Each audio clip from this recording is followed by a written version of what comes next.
Welcome to the National Championship for Men's Division I NCAA Ice Hockey in Tampa, Florida. The Frozen Four, now the National Championship between the Quinnipiac Bobcats seeking their first Division I title in school history against the Minnesota Golden Gophers looking for their first hockey title in 20 years. I'm Matthew Mugno alongside Eric Zank. Eric, there are plenty of storylines coming into this game, but this is it. The last game of the season, this is what these players play for. All 43 skaters that are rostered have dreamt about this moment their whole lives. It's the biggest game of their career as we have the ceremonial puck drop going on right now. Amalie Arena, they are on their feet. It is buzzing. I have never seen an arena like this in my life. Sellout crowd. You see yellow and gold for the Bobcats represented. You see the Golden Gophers fans all over the place. Tonight's the national championship, Eric, and what has to happen for each team to win this game, win the title, and be crowned the best team in college hockey? Oh, I think you said it all. The atmosphere alone sets the stage. 19,000-seat arena, sold out, not a single seat left open right now. The ceremonial puck drop, the stage is set, and for each team, defense has to be the priority. It's been a theme all year long, especially for Quinnipiac, but it's what it is. Defense has to be the main goal for Quinnipiac. Coming into tonight, they have the 6th best, Quinnipiac does, goals against in a single season in D1 history. 1.55 goals against average all year long, 6th best in D1 history. So right there shows you the type of season they've had, the way they've played all year, and a huge reason why they're one of 2 teams remaining right now in the NCAA tournament. It all comes down to tonight, Quinnipiac, Minnesota. It doesn't get better than this. Now your starting lineups, a matchup that features 2 of the defending ECAC defensive forwards of the year. Skylar Brindamore, Ethan DeYoung, Desi Burgart with Jake Johnson, and captain Zach Metsu, who scored last game, with Yanni Peretz in net. And on the other side for the Golden Gophers, Mason Nevers, Jackson Nelson, and Bryce Brodzinski lining up with Jackson Lacombe, Mike Kester, and Justin Close in net. We're moments away from puck drop for the national championship. 2 teams remain, the Minnesota Golden Gophers, the Hamden Heavyweights, and the arena's on their feet again. The energy is electric in the Tampa Bay Lightning's home arena. We are inching closer and closer to puck drop. The officials for this game, NCDC, outside of both conferences, so the officials will have no bias. Puck's dropping right now. Skylar Brindamore against Jackson Nelson, and the Bobcats come away with it. The national championship is officially underway. Justin Close throws the puck out and it's over the blue line. Johnson collects and sends it over the blue line in for a dump. Skylar Brindamore on the forecheck, a heavy check. And look, Mike Kester is down on the ice. There's a penalty already. Kester down on the ice, struggling to get up. And it looks like there will be either a penalty assessed to Skylar Brindamore as the officials gather. There's already boos raining down. Yeah, Skylar Brindamore's got to be careful. If you remember in Lake Placid, he was ejected for the game, and this play is now under review. So you never know. This might end up the same way for Skylar. He's got to be careful with a hit like that, especially this early in the game. One of the main talking points, especially surrounding this Minnesota team, Minnesota had 7 power plays 2 nights ago against Boston University. They are already going to have 1 here, it seems. It's just a matter of how long it'll be. So Quinnipiac has to, from this point forward, they're going to have to stay more disciplined than that. It is way too early to take a penalty like that. Listen, it was freezing cold up in Lake Placid. There was snow. Down here, it's about 90 degrees. But it looks like we may have the same outcome as Skylar Brindamore. I think honestly, it looked like his arm did come up. He really leaned into that check on Kester. But he's taller than Kester, so I thought that's what kind of carried the momentum through. It's going to be interesting to see how this is ruled. Yeah, it looks like Kester's just shorter than Brindamore. It looked like shoulder to chest, it came up a little bit high, but there was not a lot of head contact, at least from the video review and the angles we've seen. Yeah, that could probably go either way. I don't think it warrants what we saw in Lake Placid, but we'll find out here as the referee skates to center ice.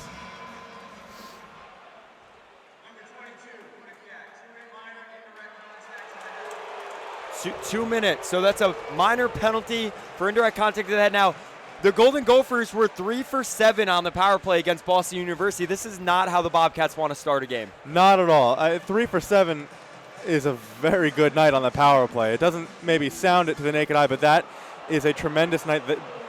Minnesota has a terrific power play, 37 for 136 on the year, 27.2% success rate, 3 for 7, as we mentioned, against Boston. So Quinnipiac has to be careful here and stay more disciplined the remainder of the game. Now you have the 3-of-a-kind line out there, Snuggerud, Nyes, Logan Cooley.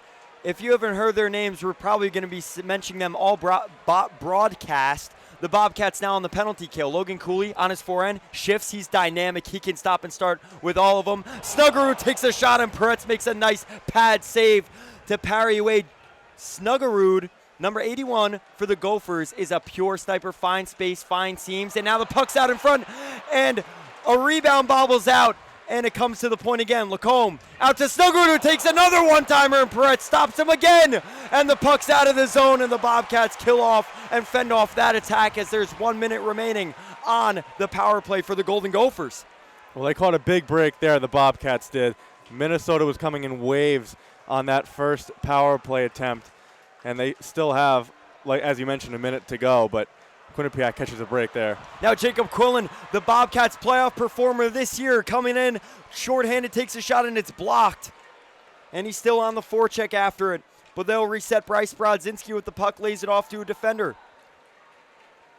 Mike Kester, who took the hit before, sends it off to Hugelin. Hugelin around the boards, but Jaden Lee intercepts and sends it down the ice again as it circles all the way down to Justin Close, who gets stick on it and lays it off to start the attack the other way. 30 seconds remaining on the power play. Kester drops it off. Hugelin off to a partner. The Golden Gophers off the wall. DeYoung steals it. Cruising over the blue line. He's 1-on-2, tries to make an inside-out move, and he's stopped. Kester with the puck again, head up. Finds a seam through Lipkin, but to no avail, and the puck's cleared out again. Lipkin and Graff, the penalty killers for the Bobcats of the York Hill boys line. The most productive and offensive line for the Bobcats. Skylar Brindamore out now, the number one faceoff man in the ECAC conference. One of the top faceoff men in the entire country. Now a poor clear by Johnson leads to a turnover. And a shot, Peretz makes a save. Lipkin sends one to Graff, hits off his stick and goes down ice. Didn't look like it appeared to, I thought it hit his stick in the air. Went down ice. Eric, not the start they wanted, but a confidence boost with a penalty kill. Absolutely. Not the start they wanted by any stretch, but that was a great kill. The first minute or so was a little nerve-wracking if you're a Quinnipiac fan. Not much, wasn't very promising defensive-wise, but after that, every puck they got to, they cleared it right away. If they could, they skated with it, and they were dogs on the puck. Every opportunity they had, they took it away on that in the second minute of that man advantage for Minnesota. So that was really promising to see on the second half of that man advantage. They also they succeeded in clearing pucks the first time they got their stick on it. There wasn't a first attempt, a second attempt, and they're locked in the zone. They were getting pucks out right away. Now the Minnesota Golden Gophers in transition, and almost a takeaway from Friedman, but it comes out now to the Bobcats defensive end to regroup. Friedman almost hits Lombardi, streaking on in for a 2-on-1, but misses on the pass. And now the Golden Gophers transition the other way. A check off the puck, a nice stick check by the Bobcats, and there's some neutral zone play. Yanni Peretz made 2 big saves on Jimmy Snuggerud, the number 23 overall pick for the St. Louis Blues. He's a pure sniper, fine space. He's part of that 3-of-a-kind line of Cooley, Nyes, and he himself, Jimmy Snuggerud. They really complement each other well. They were all within the top 15 of points in the entire NCAA this season. 2 of them were up for the Hobie Baker Award. That was awarded last night, but Adam Fantilli came away with that. The other 2 All-Americans. Now, Ivari Rossinen dishes off a puck around the boards, and there's a battle on the sideboards. Nyes battling with Lipkin, and Lipkin comes away with it. He tries to dish it pass off, but sends it into the offensive zone, and that'll be another icing for the Bobcats. Well, I think the momentum, I don't want to say momentum shifting because Minnesota still has had the majority of puck possession, and Quinnipiac has yet to register a shot on goal. But I think after that penalty kill, Quinnipiac has started to level it out a little bit and slow the game down, and that has to be the main goal, especially when you're playing a defensive first game. You got to have control of the pace of play. You can't get it let too out of hand. Now Rhett Pitlick is tied up in the corner. The sevens line out for the Golden Gophers. That is Aaron Hugelin, Brody Lamb, and Rhett Pitlick. All of sevens in their jersey numbers, the 7 line. Hugelin who had the beautiful nifty pass against Boston University. That was a SportsCenter top play. Gets the puck off to Lacombe, and a block shot from Quillen gets it out of the zone. The York Hill boys line playing some promising defense there. Now puck circled out. Hughlin tries to dish it off for Pitlick, and it bobbles. Filling in with the puck, and now the Sherbrooke boys are on the ice. The Wonder Twins for the Bobcats in pursuit on the forecheck, and a heavy check from Tellier. Chinesky and Air centering those two. Chinesky and Air in, F1. Tries to get the puck, and Tellier, Fillion collects it at the point. A dump in by Jaden Lee. And the Bobcats are in pursuit again on the forecheck. Legault misses the puck as it goes through his legs at the blue line. And now Bryce Brodzinski makes a move to get a pass off. And a shot. Save on Chesley by Yaniv Peretz on a streaking Chesley coming through the slot. Jaden Lee with the puck. Sends it off. And a dump out of the zone from Fillion. That line remains. Couldn't get a change there. Cipollone's on the ice. And the Bobcats will start from their own end. That's it. I like the strategy. He's just hanging behind his net right now. Slowing the pace down a Slow little the bit, pace down. Exactly what we talk about. And a turnover. And a move around the net. Metza makes a save and a score! On a poor turnover, the Golden Gophers, John Middlestat finds the back door. A wide open gaping net. And the Golden Gophers are up 1-0.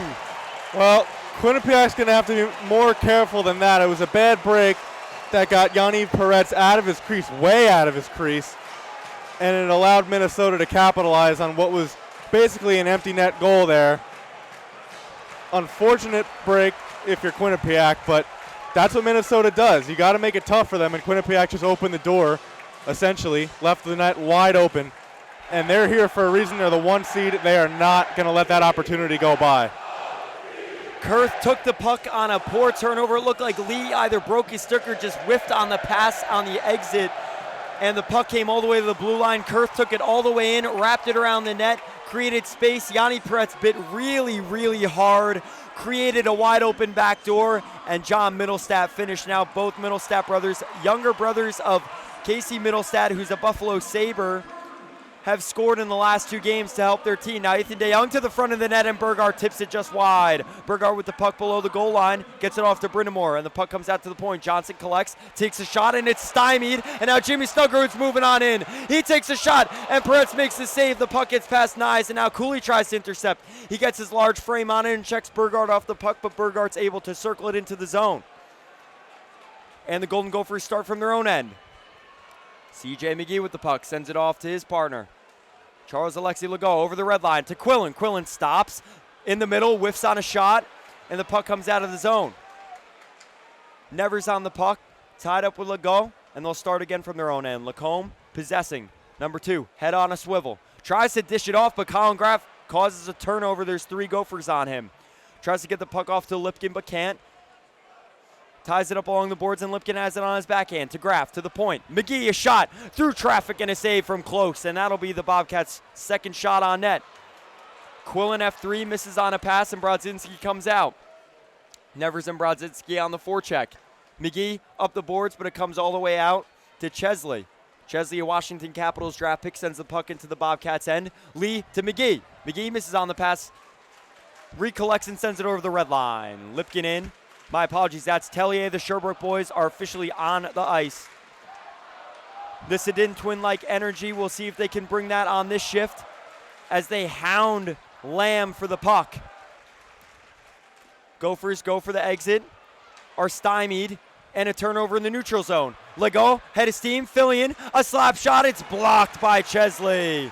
Fillion's checked into the boards, Tellier as well. They're doing battle below the circles.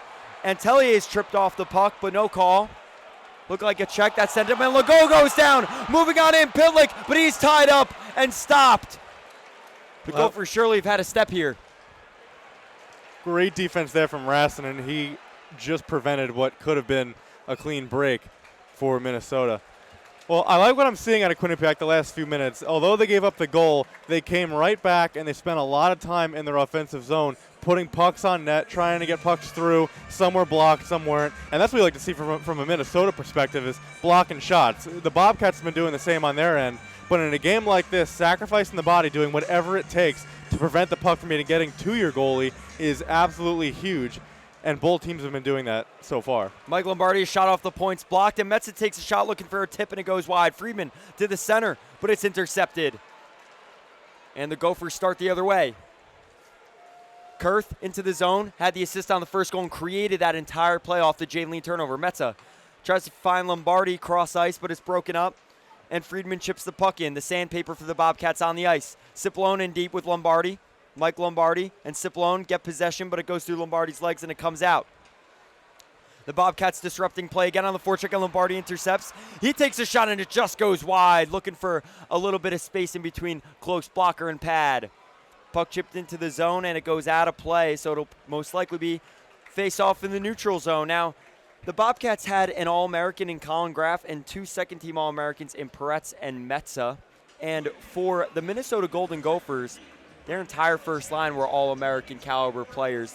That's the line to be wary of if you're the Bobcats. They didn't score the first goal, but they can certainly control pace and really dominate a game. They absolutely can, and they show that because their style of play is to, as we mentioned just 2 nights ago, get under the skin of their opponent. And they can do that against anyone. It doesn't matter how many draft picks a team has, how much skill they have on paper. Any team, you can get under their skin, and Quinnipiac's going to have to get back to that style of hockey, and I feel like they have been the last few minutes. But yeah, that top line for the Gophers is just, I mean, it's tough to beat. You look at it, Nye is on the left wing, Toronto Maple Leafs prospect. Logan Cooley centering the line, Arizona Coyotes prospect. Flanked on the right wing, Jimmy Snuggerud, St. Louis Blues prospect. That's a tough line when you look at it on paper, and it can be intimidating, especially if you're the Bobcats. But you just can't get out of that mindset of, we got to stick to our style of hockey that's been working all year long, 33 wins this year, playing that way, and you can't deviate from that now. It's the last game no matter what happens. This is not the time to start playing a different style, a different approach. Stick to what has been working, the bread and butter for the Bobcats. Dirty, gritty hockey, get under the skin of the opponent, and that's what they have to start doing. And that record of 33 wins, it really pales in comparison to winning the national championship in this one game tonight. Cooley 60 points, Snuggerud 50, Nyes 42. Nyes and Cooley up for the Hobie Baker against Adam Fantilli, who the Bobcats successfully were able to shut down last game to advance to this national championship title game. The Bobcats have all of these awards, and again, this happens season in and season out, but their goal is to win the national championship, as it is for the Golden Gophers, who have not won in 20 years. They won back-to-back in 2002, 2003. Bob Mosko came over in 2018 after he'd coached the World Junior Championship team that won for the United States with Troy Terry, Charlie McAvoy, Adam Fox, in 2 shootout victories over Russia and Canada to seal the deal. Bob Mosko behind the bench coming over from St. Cloud, his alma mater, and really turning things around here for the Golden Gophers. Puck goes into the offensive end, and Logan Cooley, Pittsburgh, Pennsylvania native, intercepts 92 with the puck, gets a shot off, and Nice and Snuggerud almost connect. Snuggerud with his 3rd shot attempt this game already. And Cooley checks Brindamore into the corner, no call. Nyes makes a nice move to cut to the net, and Peretz collects the puck, and there's a whistle, as it looked like the officials might have lost sight or thought it was still loose. That line surely is dangerous. It is dangerous, and I think Quinnipiac just got a nice wake-up call there that they can't play lax. I think, that that face-off in the zone, I think Quinnipiac kind of was caught off guard right from puck drop, and it showed because Minnesota got that opportunity out of nowhere, and they kept pushing and pushing until Peretz was finally able to cover the puck. So maybe a wake-up call for the Bobcats that they can't take a shift off. This Minnesota team will not stop pushing. They will not take their foot off the gas all night long. And Moscow surely does not want the matchup of Burgart DeYoung and Skylar Brindamore on that first line, because they're going to try and shut them down, as Moscow has Faber paired up against the top line for the Bobcats, or one of the 2 top lines, and Graff, Quillen, and Lipkin to shut them down. So both coaches, very similar styles of hockey that they like to coach, and we're seeing that here. Puck goes out of play, and we'll have another whistle and a face-off in the neutral zone. The Bobcats only have 1 shot on goal thus far. We're halfway through the first period. We had a TV timeout. 10:22 remains in the first, and we'll get a line change for both teams for this draw. Yeah, well, I think since the goal, aside from that last play there from Quinnipiac, overall, since the first goal of the game for Minnesota, they have started to come back to their style of play a little bit. And take control and slow the pace down so that they can kind of control it more, which is good to see if you're Rand Pecknold behind the bench. And Rand preached time and space, and the Bobcats gave up a really poorly timed play with the turnover from Jaden Lee, the senior from Vancouver, Canada. Puck goes into the zone. Peretz sends around the boards, and the Sherbrooke boys are on the ice. A shot hits off of a forward, Huglin, and comes out, and now Tellier moves the other way. He's in between 4 different skaters for the Gophers, but is in on the forecheck. And Fillion and Tellier turn the same way and create some space for the Gophers to work with. Now a pass from Nordquist gets all the way through, and that'll be another icing. So the Bobcats struggling a little bit in transition here as well. Yeah, they're struggling in transition. They're struggling to get across the blue line and set anything up in their O zone, but that's better than spending too much time in their D zone. So right now, just one step at a time if you're Quinnipiac. Yeah, they have a D zone face-off now, but goal should be win the draw, get to center, and just find a way to get the puck deep into their offensive zone so they can set up some sort of forecheck and start pummeling shots on their goaltender close, because they only have 1 to this point as opposed to Minnesota's 5. Snuggerud around the boards, but it's collected by the Bobcats off the draw, and they'll head the other way. Skylar Brindamore misses on a pass to send him down center lane. McGee on his backhand, Pearl River native from Pearl River, New York. Highest population of Irish people outside of Ireland in the entire world. He'll send it in. Fillion goes for a change, and Brind'Amour's on it and as F1. Now Snuggerud and Cooley charging down the right wing. Send a puck into the zone and go to collect. Nyes and Snuggerud throw a big check on McGee. And the puck's around the boards. Faber keeps it in. Brock Faber, Minnesota Wild prospect, involved in the trade between LA and Minnesota for Kevin Fiala. He was the major piece coming the other way. Now DeYoung ties up a forward. And we'll have a stoppage of play. Ethan DeYoung scored the goal to ice the game, the empty netter for the Bobcats. He now leads all NCAA men's Division I ice hockey players in games played ever with 183. That's because he's a 5th year. He earned that COVID year because 1 year of eligibility was given to these athletes due to the unfortunate circumstances of the pandemic. Now, we were talking about that first line. Cooley, 22 goals. Snuggerud, 21. Nyes, 21. Brodzinski's right there with 19. So just because the Gophers' first line is that electric 3-of-a-kind line, the Bobcats will have to slow down the rest of the Gophers, as they've really had most of the possession in the first period. Oh, absolutely. I mean, you look at their forward lines, even their defensive prospects. I mean, the entire roster is loaded with NHL prospects. And I know that, that doesn't necessarily mean that they're going to be the best team, but this season it has for Minnesota. Mm-hmm. They have Brodzinski on the second line, Philadelphia Flyers prospect. Their entire third line is filled with NHL prospects. So the entire roster is filled with stars, a lot of them worthy of the National Hockey League. So, yeah, Quinnipiac has to be careful. And as I mentioned, you can't take a shift off. You can't go out against the fourth line and go, all right, this is going to be an easier shift. This might be a, lighter workload. It's not going to be, because even their fourth line right winger, Kurth, Tampa Bay Lightning prospect. Mm-hmm. He's playing at the arena that he soon may play for their home team eventually here in Tampa Bay. So, like I said, every line you have to go like full force as if it's their best line, as if it's the best line in hockey, or else you're not going to have luck. You're already down by 1 here. You got to buckle down if you're Quinnipiac and just start playing. As I mentioned, Quinnipiac-style hockey. And the sevens line also features Red Pitlick, a Canadians prospect. His brother plays for the team, Rem Pitlick. Red Pitlick scored arguably one of the best college hockey goals of all time in the Big Ten Championship that they lost to Michigan. They lost that game 4-3, but he did score a beautiful goal in that game, so a third-line player contributing on the offensive side. And the Gophers win the draw. Faber to his partner, Johnson. Faber moving up ice. 14, the captain of the Gophers, sends a puck over the red line.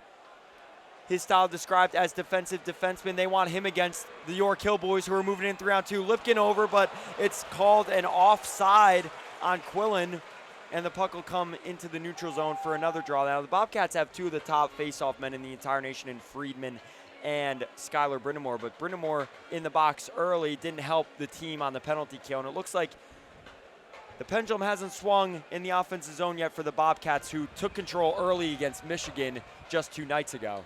Yeah, I'd say it's evened out a little bit, but it certainly has not fallen in to the hands of Quinnipiac yet.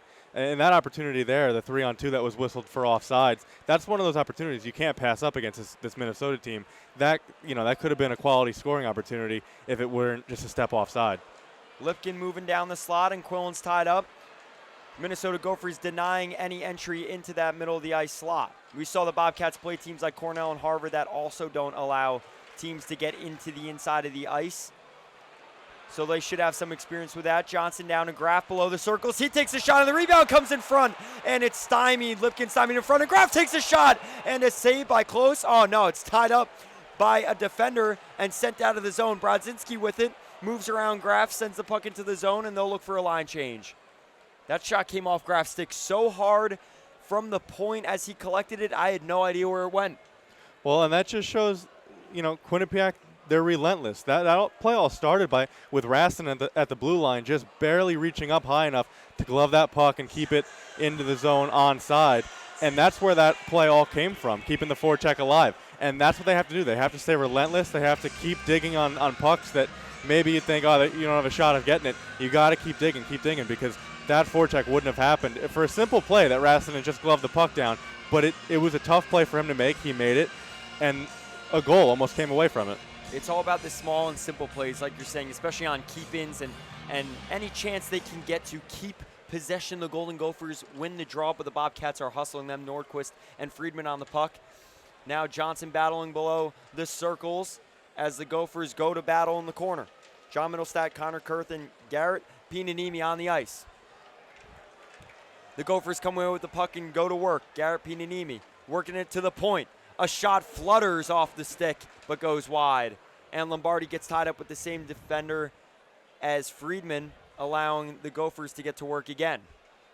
Nordquist sends a puck into the middle of the ice, and a shot goes over and high off the glass, and the whistle's just blown. Looks like there's been some blunders so far, maybe not by the officiating crew, but some fast-moving pucks that I think even that one, I'm not sure if it went off the netting or off the glass, but a lot of plays that between the shot from Graff kind of bouncing all over the place, the offside that may have been a little bit questionable, and now that play, the puck's been moving all around the ice tonight. Yeah, I believe I saw that one hit the net, so that was the right call to make there, but that was, a good break for Quinnipiac there, because that was it could have been a really crucial turnover in their own zone. Luckily, it was blocked into the netting, so no harm, no foul on that play. But the Bobcats definitely are going to have to buckle down a little bit here and play more tight checking hockey, because only 2 shots, just about 14 minutes into this game. Legal sets up DeYoung, who gets tripped up into the slot by Nice, and it comes out the other way. The 3-of-a-kind line on the ice for the Minnesota Gophers. Some tie up in the neutral zone play, and Snuggerud controlling pace. He sends it all the way in. Cooley on it, first year. Off to Nice. Nice to Snuggerud. He goes for another attempt, and it comes out. A pass. Peretz bites a little bit hard, but Brindamore makes a block, and he comes the other way. Brindamore and DeYoung. DeYoung dishes it off to nobody. He thought he had a winger coming with him, but the Bobcats exit on a poor change. Now in their defensive end, Lee and Snuggerud go to battle. And it looks like one of the Quinnipiac defenders goes flying over an Aaron stick, but I'm not sure if it was his own teammates or not. Puck's in out of the zone, and Chesley with it. Passes it off. Collects again. Sends it off the boards and into the zone. McGee in on after it. On his horse. Using his body to evade any of the Sevens line coming in on him. Sevens line on the ice for the Minnesota Gophers. Lamb on it, but Quillen intercepts. And he takes a heavy check from a defender as the puck hits off the official, and Graff collects. Graff one-hands it to nobody. McGee sends it off to his goaltender, and he covers. The Bobcats are struggling to possess right now. Yeah, good call there from Peretz to just cover that one and get a whistle. He'll have to deal with a defensive zone faceoff, but he'll take that, because that was almost a really, really close call there from Quinnipiac. Just another, poor defensive blunder there, trying to one-stick it out of the zone. Games like this, sometimes you try to do too much. When you look around you, there's 19,000 people watching you. You know the magnitude of the game. Sometimes you do things that maybe you wouldn't in a smaller scale of a game. But if your head coach Rand Pecknold, you just got to remind your players, the game within the glass and the boards on the 200-foot ice surface is the same game that they've played all year long. Now Graf with the puck, sends it to the opposite side for Metza, who collects. Zach Metza scored the dagger the other night against Michigan on a play off the boards assisted by the Sherbrooke boys. Puck to the point. Lipkin takes a shot into the zone, but there's no forwards there to forecheck, and the Gophers collect. Lamb goes the other way, hits off his stick, and a chip out to nobody. Finds a stick of Brock Faber. Brock Faber off to Lacombe, Anaheim Ducks prospect number 2, back to his partner. The captain swings it around the boards. Lacombe with the puck. At the NCAA logo behind his net, he sends the second line forward. Jackson Nelson trying to collect, but Chinecki comes away with it. And the Sherbrooke boys are in on the forecheck. Tellier and Fillion in. Chinecki collects off to Fillion below the circles in the offensive end for the Bobcats. The Bobcats, typically wearing gold as they had the other night, are donning their Navy jerseys for that national championship game against the Golden Gophers, who are donning their white jerseys. Lee tries to knock the puck down to his partner and succeeds. Norquist sends it the other way to Fillion. Fillion looking to get it over the line, misses on the pass. Puck's coming the other way. Nelson checked by Lee, and it's an onside play. Fillion with it in the neutral zone. Fillion taken down.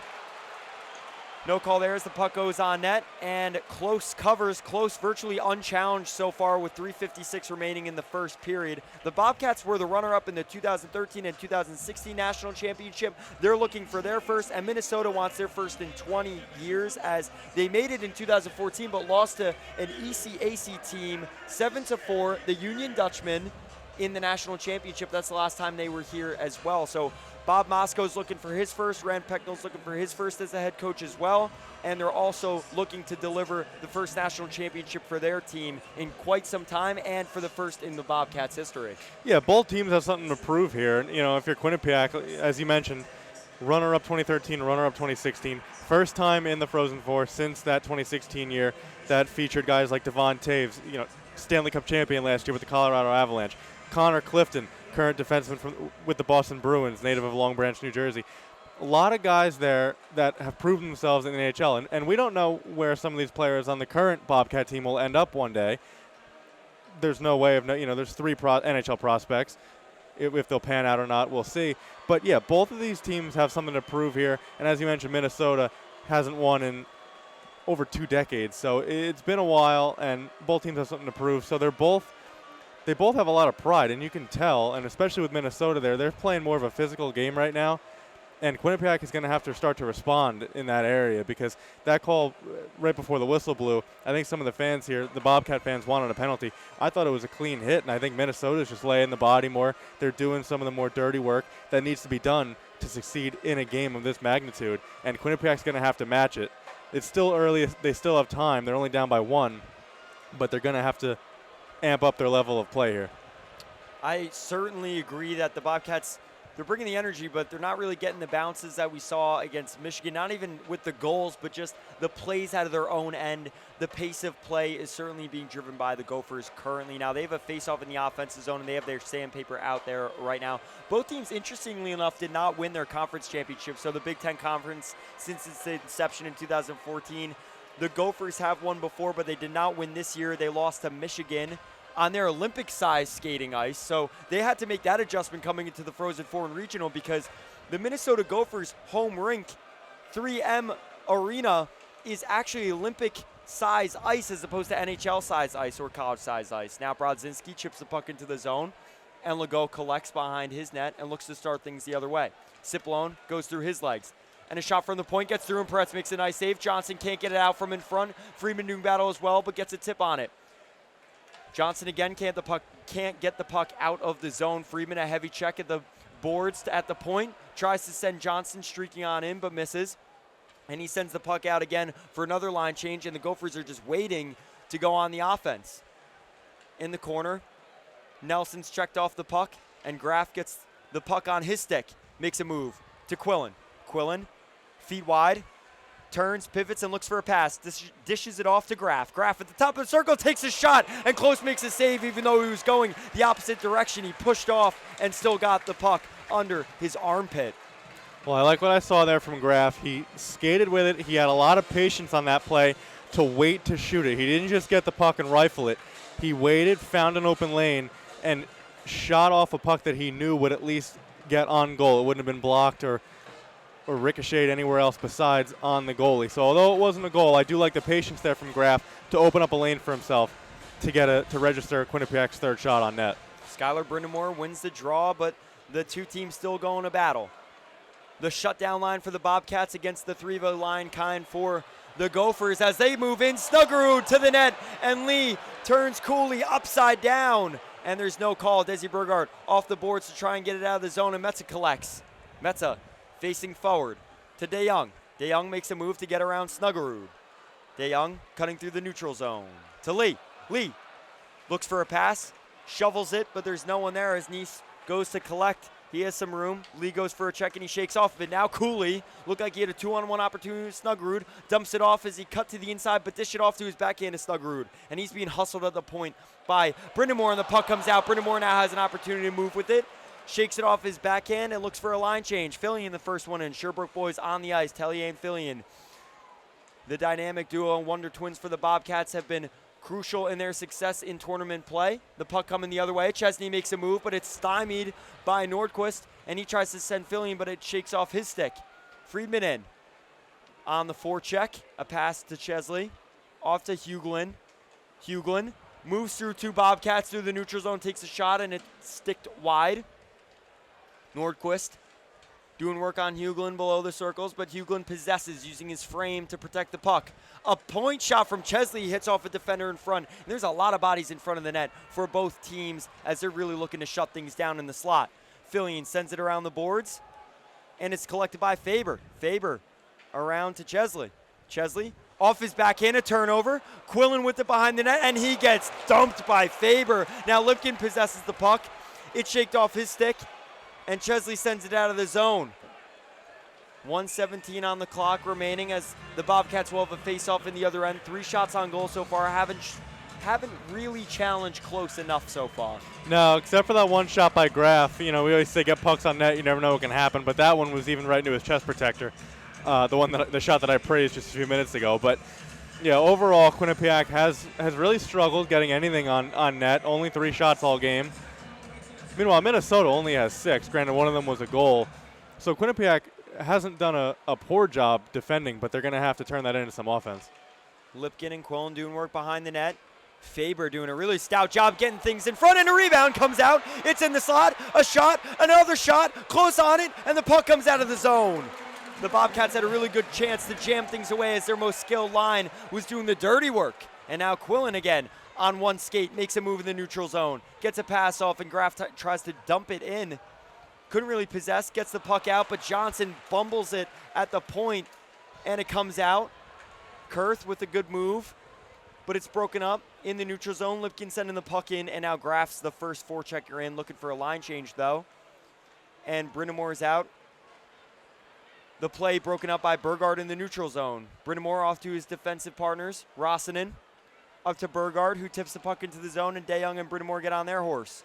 DeYoung, a big check in the corner. Puck out to Rossinen. Rossinen dumps the puck in. A defender loses his glove, but Faber has it. Recollects.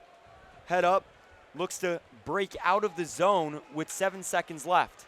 Snuggerud off to Nice. Nice looking to make something out of this play with 3 seconds left. He takes a shot in his glove by Peretz. And there's 0.1 seconds on the clock. Oh boy, that would have been something if that got past Peretz. That would have been devastating for Quinnipiac in a brutal way to go into the first intermission here. Luckily, Peretz, ECAC goalie of the year, says no problem, I got it with a glove. But yeah, 0.1 seconds left. You assume the horn's going to sound almost before the puck is even dropped. And we'll head to the first intermission, 1-0 Minnesota. And overall, I think it's been not Quinnipiac's best period, but the last few minutes, it seems they've been starting to play more solid, more sound defense. The horn sounds now. Agreed, it seems. Not necessarily that the bounces aren't going their way, but having a tough time keeping pucks in the zone at the blue line, getting things, controlling the pace of play. So the Bobcats will certainly have to get to work and have their work cut out for them as they are down 1-0 now. A reminder, Minnesota and Boston University, it was a 1-goal game before 2 empty netters from Logan Cooley, so that's why the score looked inflated in that game. It was very close in the third period. The second period ended tied as well, so the Bobcats certainly have to find a way to get on the board and generate more than just 3 shots on close. Absolutely. And if they do, like I said, if they can keep playing the way they kind of closed out that period, it still wasn't perfect. It still wasn't the way they played against Michigan, especially in that first period. But it was more like that than how they started tonight's game. Tonight's game did not start in the Bobcats' favor at all. And I think as the period went on, they started to tilt the ice more even than anything. Not necessarily in their favor, but it was definitely more of an even game as the period went on. So if they just keep trending in that direction, they should be okay. They're only down by 1. Down by 1, the Bobcats head into the first intermission and look to turn the tide in the national championship against the Minnesota Golden Gophers. We'll be back in 14 minutes for the second period of action here on QBSN Radio. Welcome back to the national championship. Puck drop for the second period just about coming along here. The Bobcats are playing against the Minnesota Golden Gophers, a team that's been around since 1922. They've played 100 seasons. The university's been around for 172 years. They have 54,000 students on campus, and it is located in Minneapolis, St. Paul, Minnesota. They've traveled all the way down to Tampa. The Bobcats traveling all the way from a small town, Hamden, Connecticut, right outside of New Haven. They meet at center ice here in the national championship game, the pinnacle of college hockey, Division I ice hockey that is. Both programs truly the best out of this regionals that they played in, truly the best programs in college hockey right now. They look to be crowned the #1 in the entire nation. Second period underway here. The Bobcats are down 1-0. The Gophers striking first on a goal from one of two Middlestat brothers, not named Casey, who's in the NHL. Puck drop underway here. Puck in over the red line. The Golden Gophers send it in, and Lee gets the puck around the boards to start the breakout to a winger, Ethan DeYoung. Lee at the logo behind the net. Gets a pass off to Brindamore and tries to hit Ethan DeYoung in stride, but good positioning breaks that play up. Circle back out of the zone on a regroup, and Burgart's over the blue line. He takes a shot and a rebound comes out. Close giving up a rebound. That's the first one we've seen of that type this game. The Bobcats intercepting in the neutral zone. Ethan DeYoung slows it down, gets the puck to Desi Burgart, who takes a defenseman for a ride, pumps the brakes, and gets the puck around the boards. DeYoung collecting, tries to get a pass through to Lipkin, cutting through the slot. Puck out to the blue line now. Metsa controlling, the 49th captain in team history, finds his defensive partner, and it comes back to him. At the top of the circle, looking to find some time and space to work with. Tries to take a shot, but it hits off of the skate of Nevers and out of the zone. Well, I think Quinnipiac so far in the second period has really kind of controlled most of the zone time. Metsa shot. Lipkin gets a piece of it, tries to throw it off of the back of the goalkeeper like he had 2 nights ago on Portillo, scoring the go-ahead goal. Doesn't work. Puck comes out after they try and jam it away. Nyes coming through the zone, number 89 for Minneapolis, driving to the net. 6-foot frame, big body. He uses that to his dynamic advantage. He's a really great skater. On top of that, big frame, 6 feet tall. Colin Graff shaking off the puck. Lipkin tries to dish it back to him, and he's checked again. And now Cooley comes the other way. Cooley with great speed feeds it off to Nyes, who tries a spinning move, but it's broken up, and Cipollone comes the other way, driving down the right wing, takes a toe drag shot on Close, who just gets a piece of it as it goes a little bit over his shoulder. Nyes off to Cooley. Cooley pumping the brakes laterally. A great move to tie things up along the boards and look for teammate support, but the puck comes out of the zone. Middlestat. It comes back to him. Number 20 driving into the zone for the Gophers. He sends it into the boards far side, and Lombardi backhands it around the boards to start the breakout. Nordquist, a cutoff, and a toe drag shot is broken up. Hughlin would have had a prime opportunity in the slot to capitalize on Yanni Peretz, but couldn't pull the trigger as that play was disrupted. Nordquist tries to get the puck up the wall, but it's disrupted by Pitlick.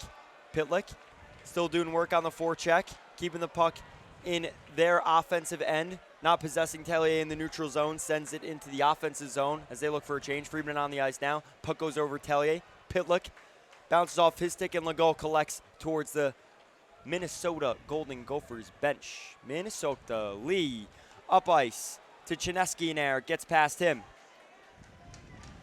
And they go to work below the dots. A scrum comes around to Legault at his feet. kicks it to Fillion, who can't collect. And now the Gophers get to the puck first on the forecheck. A pass out to the point. Thomas over to his partner, and it's tipped just wide. Hard shot, rings around the boards, and Chineskinair comes away with it. Rand Pecknold called Chineskinair the best player on the ice in the ECAC loss, semifinal loss in Lake Placid, as he did perform very well in the two-way game. Chineskinair knocks the puck down, takes a shot, close makes the save, no one there to collect the rebound. Chineskinair again at the hashes, sends a puck in for DeYoung to Hunt. He's closed off, and the Gophers come away with it. Through the neutral zone, Brittamore collects. Puck hops over a stick, and the Gophers look to go the other way. Well, Bobcats have started off this period with their foot on the gas all the way, full throttle. They've had the majority of zone time, which is what you want to see, because the first period they were on their heels for the majority of it, and whatever Rand Pecknold said in that first intermission has worked to this point. I know they haven't put one in the back of the net yet, but they've now matched Minnesota's shot total 8 apiece. So that's a great sign. That's a great start here to this second frame for the Bobcats. McGee, a good turnover in the neutral zone, tries to find a streaking graph, and it's considered an icing. Now, there are so many Minnesota Gophers fans in the building, and one of the reasons for that, one of the coaches, John Moriarty, he was the philosopher behind stacking the team with only Minnesota talent. He believed this would grow the game in Minnesota, and it has. Why? There's only 4 skaters on this team that aren't Minnesota natives. 2 of them, Cooley and Nyes, and they're just so talented. It was hard not to recruit players of that talent off of the U.S. development program. A shot from the point for the Gophers goes wide, and a rebound. They score! Jackson Nelson off the sideboard gets a puck past Gotti Brett, and the Gophers are up 2-0 now. Really in control here. Well, that's one way to turn the tide. Quinnipiac had most of the momentum to start this period, but all it takes is one bounce, one unlucky bounce for the Bobcats off the end wall. It beats Quillen. I don't even think he knew that it was going to come. It was going to bounce that far off the wall. And he was there to bury it for Minnesota there. So tough bounce for Quinnipiac, but again, they started this period the way they wanted to, the way I'm sure Rand Pecknold said, look, this is how we're going to have to play. So they can't hang their heads on this. They can't get 2 down right now. Yes, they're down by 2 on only 9 shots. That doesn't look good on paper. But to start this period so far, they haven't been playing bad hockey. That was just a bad break for the Bobcats. So just get back to the way they've been playing to start this middle frame. Brock Faber had the assist. He took the shot from the point, loaded up on his back foot, took a heavy wrister off the sideboards, an old Boston Bruins play that they used to run all the time in their successful heyday in the 70s. They would shoot the puck off the end boards so the puck would come out and there would be an open space between the goaltender's back. The Bobcats took advantage of plays like that against Michigan, but haven't been able to generate offense like that this game. Now, the York Hill boys line is on the ice. They've probably been the best and most prolific for the Bobcats in the offensive end this game so far. Metza bobbles it off his stick and tries to get it around a defender. Comes around the boards. Faber again to Johnson, his partner. Johnson back to Faber, the captain, off the boards. Metza cuts it off, captain. Metza dumps it in. And they go to work. Cipollone, number 17, chasing it down. The Italian stallion behind the net. TJ Freeman with the puck, sends off a backhand. A pass off Lombardi's stick to Cipollone behind the net. Cipollone going to work, stops and starts to Nordquist. Nordquist almost fumbles it at the point, goes wide. A shot from Lee at the point, and a tip just goes wide from Lombardi. Mike Lombardi, the Rhode Island native. Matthew Nyes with it, one-on-one with Nordquist. Nordquist a good poke, and now Nyes is first to it. 6-foot frame, gets to the puck first. Jaden Lee, 15, tied up with Hugelin. Hugelin to the net, tries to cut in front. Nyes out to the point. A shot from Chesley, bobbles around, pinballs, but is broken up, and Cipollone comes away with it. Cipollone off to Nordquist. Nordquist recollects, sends a pass off to Cipollone over the red line, dumps it off his backhand, and force the Bobcats to forecheck. Desi Burgard in there first. Puck comes all the way around. Charles Alexi Legault, the first year for the Bobcats, sends the puck into the zone. Close. Inching it towards a defender who comes away with it. And a successful breakout east to west. Hugelin driving the play. Chips it off his backhand around the boards. Ivari Rossinen, the Finnish native, going to work. He's tied up by Pitlick. And the sevens line out for the Gophers. Rossinen Off to Lego. Lego, head up, driving play. A dish off. And a drive. Cipollone, my apologies. Brindamore to the net. DeYoung gets a shot. A rebound comes out. Pilla comes away with it. Metsa has the puck on his stick as he knocked that away. A pass through the crease and it fumbles off of a defender and over the net. A shot from the point. A tip. Brindamore tries to turn around and take a shot, but it falls off his stick. The Bobcats just not getting the bounces that they were getting against Michigan thus far this evening. Not getting the bounces, but the last sequence there is a good sign that they're not hanging their heads too low after that second goal. Their response, even after the first goal, their response was great to that one, and this one's probably even better. They're still getting great opportunities. They've yet to bury one, but now they have the advantage in the shot total, which is a good sign for Quinnipiac. Metsa driving play, takes a shot, goes on net, they score! The Sherbrooke boys come through on the biggest stage in college hockey and cut the lead. Christophe Tellier, 1-2, the Bobcats have cut the lead. Well, we always say, get pucks on net and you never know what's gonna happen.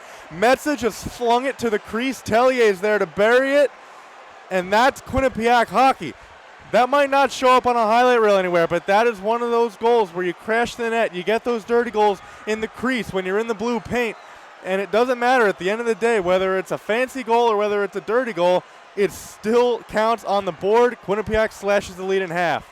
Christophe Tellier, who sent the Bobcats to the Frozen Four with a beautiful goal in the regional, tallies another one, the Sherbrooke native with his twin-like friend on the ice. Zach Metsa connecting with Tellier. Tellier the assist on the Metsa goal last night. Now they're coming the other way. Jake Quillen tries to get a pass off to Graff, and it's intercepted.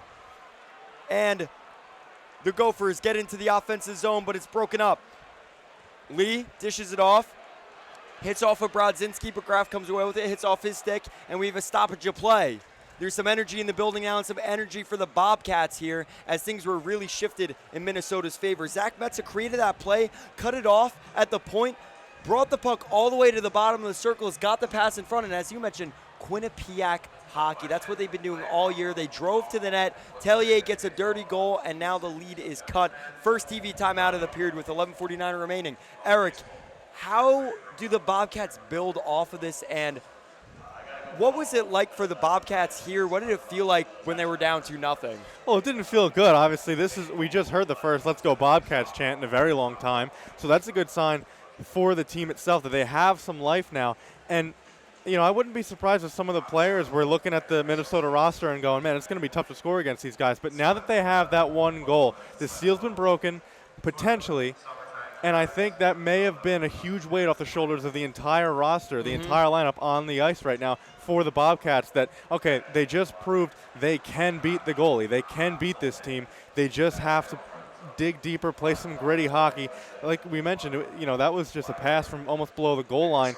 Metsa just flung it to the crease. Never know what's going to happen. Luckily for Quinnipiac, it ended up going in, and that's what we always say, get pucks on net, good things happen, and for the Bobcats there, it did. You know what? I'll take another route of how things change as well.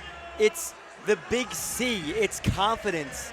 As you mentioned, they broke the seal. Not only that, I'm sure they were looking at this roster, the way the Gophers have been playing defense in Motzko's system, saying, hell, how are we going to score here? You know, it certainly didn't seem like they were going to get opportunities like that. Metsa creates a play, draws defenders, and that opens up Tellier driving to the net.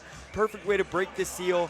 They capitalize on the opportunity, and the Bobcats will face off, looks like in the neutral zone right now against the Gophers following that TV timeout. Shout out Alan Christine Mugno. My parents were just on the big screen. Emily Arena having one of the biggest Jumbotrons in America, actually. So Alan Christine Mugno looking good on the big screen. They have their headphones too because they have to listen to this QBSN broadcast, of course. They're in the building, but I'm sure the Zanks are listening as well. I'm sure yes, a lot of people are probably listening in Hamden as well if they're not at Eli's on Whitney watching the game with the watch parties. Now Brindamore in the face-off dot. ECAC leader in face-off wins and percentage. Gets a puck off to DeYoung, who takes a one-timer and hits off of a pad and out. Cooley coming the other way. Bobcats going to have to defend well here against Logan Cooley and the three-of-a-kind line. Nordquist doing a good job parrying Cooley, and the puck comes out of the zone and all the way out. There'll be an icing. Yeah, and I don't mind seeing that icing there. You know, Minnesota you don't want to risk a great forecheck. Now they're going to have a defensive zone face-off, but you don't want to take any chances. And the Quinnipiac players, after that TV timeout, aren't necessarily gassed right now. So you get the puck. Your only option there, it seemed, was to clear it, take it. It could have prevented a really solid forecheck there for Minnesota. Logan Cooley against Skylar Brindamore on the faceoff dot. Brindamore has had his work cut out from the last 2 games. He was against Adam Fantilli, who took home the Hobie Baker last night on the nice wharf here in Tampa. They presented the trophy to him just about 24 hours ago. Brindamore and Cooley all tied up, coming down to the teammates surrounding them to get the puck out, and the Bobcats succeed. DeYoung bobbling the puck, absolutely dumps Matthew Nyes, the 52nd overall draft pick for the Toronto Maple Leafs in last year's draft. And another icing as the Bobcats send the puck over the red line without being over the red line. Yeah, well, you mentioned Brindamore having his work cut out from the last 2 games. I'm sure Michigan and Minnesota as well have been saying that whoever takes the faceoff against number 22, they have the work cut out for them as well. Skylar Brindamore, we mentioned earlier, one of the top faceoff men in the entire nation. So no shortage of wins in the faceoff dot for Quinnipiac this year, and Skylar Brindamore is a huge reason for that. Brindamore has alluded to watching game footage of face-offs against opponents he's going to play. So he really takes that seriously. It's what he's built his game off of, and all the other physical specimen aspects like his size, speed, have come with that after winning face-offs and becoming an integral part of the team by being a face-off man as the 2C on this Bobcats roster. Nyes sends a puck into the zone, and he's closed off by Johnson and Tellier. Metza, head up, the captain, with the assist on the first goal. Gets a puck off, and now Quillen takes a shot on close, and it goes wide. Lipkin, Quillen, and Graff on the ice. The York Hill boys line on the ice for the Bobcats. Metza closing off Chesley. And Coolian in the offensive zone. Johnson breaks a pass off. The former RPI engineer transfer, a 5th year, comes to the Bobcats, and in his only season with the Bobcats, he has gone to the national championship game.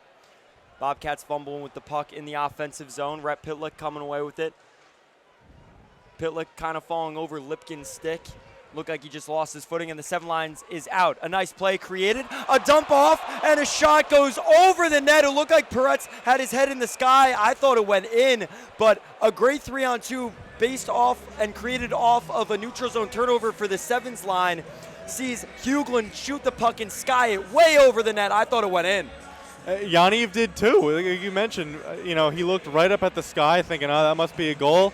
And yeah, from our vantage point, it did look like it was going to be one. And a really lucky break there for Quinnipiac. They're going to have to take advantage of that. If they can come away with a victory tonight by the final horn, look at that as a potential turning point, because that was a great break. Really lucky there for the Bobcats. Now Ciplo moving in with the puck. Puck comes into neutral zone. Lombardi taps it, but has to come back onside. And they'll find Hughlin streaking with speed to break the puck out of the zone. Catching some wind behind him. A pass off to Johnson, and the Gophers look to reset. A pass off to Faber. Both captains had an assist on the first goal of this game, and it was a primary assist, so they drove the play. Faber with the puck again, off to Johnson, 23. Sending the puck into the offensive end, goes through Lee's legs, collects on his backhand, sends the puck to Friedman curling. Friedman, head up. Hits Lombardi in stride through the neutral zone, but he fumbles the puck, and it goes into the offensive zone off Lombardi's stick, and they look for a change. Shineski and Air on the ice now. First man stepping at the blue line. Rand Pecknold called his system 1-1-3 in the press conference the other day, and that's something trap type of style on defense, but his offense can certainly transition in and create skilled plays. So it's no doubt that it's because of a lack of skill. It's just a way to slow down this line that has players like a 1A, 1B, and 1C of a player like Adam Fantilli. Maybe they're not totally the thoroughbred and physical specimen that he is, but boy, is Cooley, Nyes, and Snuggerud talented players. It's like if you split up Fantilli into 3 different players. Well, absolutely. I mean, Quinnipiac definitely plays a defensive-minded game, and that's, there's a reason. That's why they're the 6th best goals against team in a single season in D1 history. But on the other hand, Minnesota this season leads Division I hockey in goals per game with 4.3. So, if you're Quinnipiac, you got to fight fire with fire sometimes. Nyes had a really, really good look to take the puck in all alone on a blue line turnover and line change, but couldn't get the puck through. Lacombe takes a shot, it hits off Perret's pads, and the Bobcats come away with it. Legault shovels it into the neutral zone, the middle of the ice. A dump in from Fillion, number 13 for the Bobcats, and a pass sent, looking to get all three of a line kind through, and it looks like a player for the Bobcats is tripped up by, who is that going to the box? Jimmy Snuggerud. Went to the wrong box. Jimmy Snuggerud, top line player in the box now, taking a neutral zone tripping penalty. And the Bobcats will have their first power play of the game. They have to capitalize on these opportunities. Well, there you go. Skylar Brindamore takes a penalty, now draws one. So now he's amended that one. But, yeah, if you're the Bobcats, you have to take advantage of this. You're only down by one here. You managed to get a goal, even strength. You now lead the shot board, as we mentioned earlier. That still stands. It's 11-10 in favor of the Bobcats right now. But you're still down a goal on the big board. Their power play on the season, 37 for 160, a 23.1% success rate, but they were 0 for 3 2 nights ago against Michigan, so they're going to have to tighten up. Michigan did a really good job of clogging the lanes, blocking shots, blocking passes too, not really letting Quinnipiac get much high-danger opportunities on goal. And Minnesota's going to be more of the same. Minnesota's penalty kill is 88 for 106, an 83% success rate, and they were 2 for 3 against Boston 2 nights ago. So Quinnipiac, their power play is going to have their work cut out for them against a really tough penalty kill. But if you're the Bobcats, if you're their first unit that's sent out there to try to get a goal here with the man advantage, you can't blow this. This is a huge opportunity. Minnesota doesn't take that many penalties, just 3 against Boston. So you got to take advantage when these opportunities do come to you. 5-on-4 advantage here. Ice crew shoveling off the ice right now. A lot of snow. There's been a lot of stops and starts. Gritty, grinding style of hockey tonight. Close is going to have to be probably the best penalty killer. You figure Brock Faber will be on the ice as well as he skates off the bench right now. The captain's logging huge minutes. He's very similar to his Zach Metsa. These teams have a lot of rhyme in their lineups. Very similar playing style, very similar assets. The Bobcats will feature a power play with Ethan DeYoung, Sam Lipkin, Brindamore, Garaf, and Metsa that they've rolled with. That's their first power play unit all year. The power play was historically a sore point and a heel for the Bobcats, and this season it's turned into one of their best assets. We'll see if they can convert here. Brindamore off the draw, wins it. Graf off to Metsa. Metsa controlling at the blue line, slows it down, walks the line like cash to Lipkin. Lipkin to Metsa. 23 off to 28. Lipkin with some time and space, looks to create. Metsa off to Graf. Graf with the puck. Can't pull the trigger, and a pass flutters off of Metsa's stick and goes out of the zone. Zach Metsa, the captain in Navy, going up ice, quarterbacking, dumps it off to DeYoung, who's streaking in with speed. Steady pace to Brindamore. Brindamore looks to go to the net, but curls around and decides it's best to set up. Graf keeping the puck away. Head up at the left circle, off to Metsa. Metsa to Graf. Graf, a pass in front and a tip just goes over the net, looking for Brindamore in front, and now the Gophers come away with it. Nelson through the legs of Metsa and looks for the line change as the Bobcats will have to set up again. 1 minute on the clock as Metsa carries out. Nye's on the ice, killing penalties as well. Hobie Baker, finalist on the ice for the Gophers. Graf off the boards to Lipkin. Lipkin was not open for that pass, and Huglin combines with the defender to get the puck out of the zone. Metsa still on the ice for the Bobcats. Must have oxygen tanks on the bench for number 23 for the Bobcats. Logs huge minutes, is one of the leaders in almost all stat categories for this team. Tellier on the ice now, the goal scorer, 29. Has some nifty hands on him. Gets the puck off to Lee. Lee, passing catch. A shot.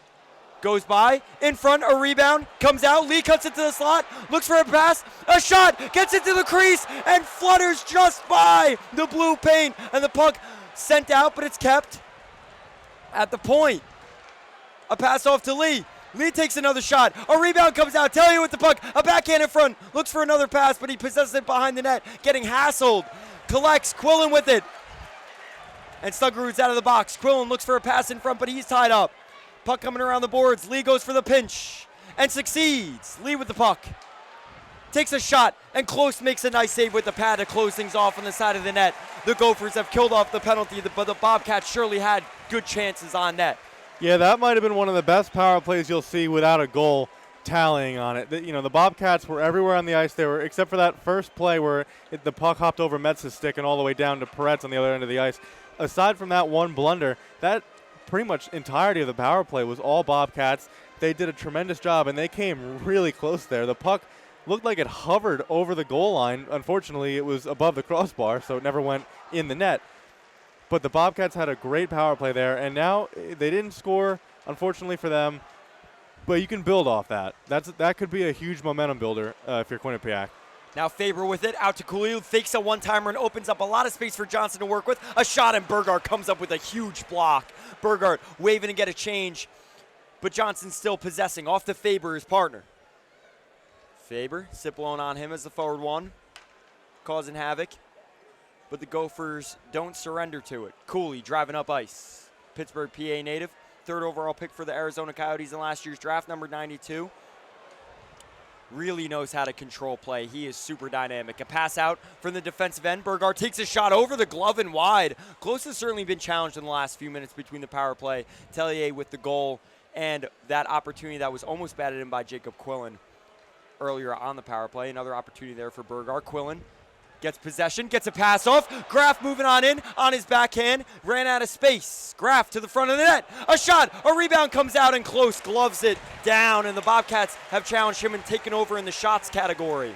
Yeah, well, another great scoring opportunity there. Again, no goal came away from it, but the Bobcats are buzzing right now, and it's because they've gotten back to what we talked about, the Bobcats' style of hockey.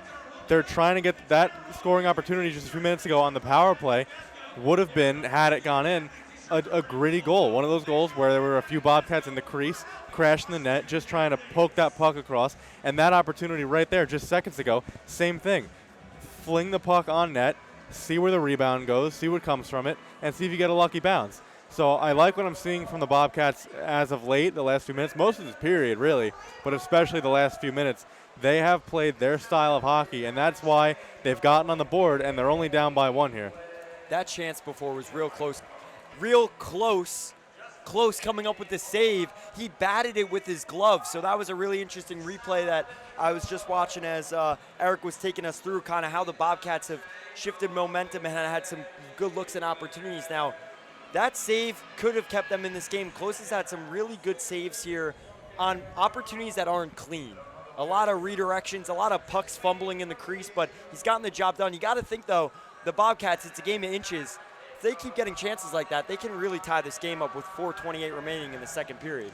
Exactly, and you don't want to keep shooting. As you mentioned, you want to make the puck go all different ways where the goalie can't really predict where it's going to end up. If you shoot a wrister from the blue line with nobody in front, odds are, more often than not, 9 times out of 10, the goalie's going to see that all the way, glove it, blocker it, whatever you want to, however it's going to go.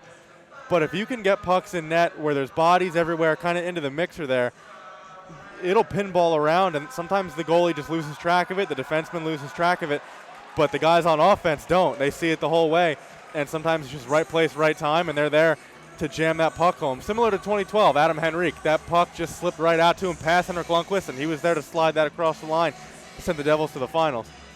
Just get to the inside of the ice, get chances in front, create havoc. Now, the Bobcats surely want, as you mentioned, to cause havoc because if a goaltender can't see the puck, can't make the save. Now, Cooley with it, flips it. He has some set of hands and some speed. Puck comes out of the zone. A shot goes by Peretz but goes wide, and Johnson steps up to keep it in the zone. Mason Nevers taking that shot. Number 18 for the Gophers. Puck comes out of the zone and Faber collects. The captain in his home state. Metza coming up ice, takes a shot, and it's blocked off by Faber and out of play. Captain on captain. Both captains have an assist in this game, a primary assist to drive play. And the Bobcats are down one goal with 3:52 remaining in the second period. They've certainly found a way to inch towards the net and get more shots and opportunities on close as they've turned around shot opportunities and shots on goal clock that looked really poor after the first. I believe there were only 3 shots on goal after the first period, and now they're at 15 total. Brindamore, DeYoung, and Burgart lining up with Rossinen and Nordquist all the way at the blue line at the point, last defenseman on the ice aside from Yanni Peretz in net. Skylar Brindamore wins the face-off. Burgart gets it around, sends a pass off to the point, and it comes around the boards.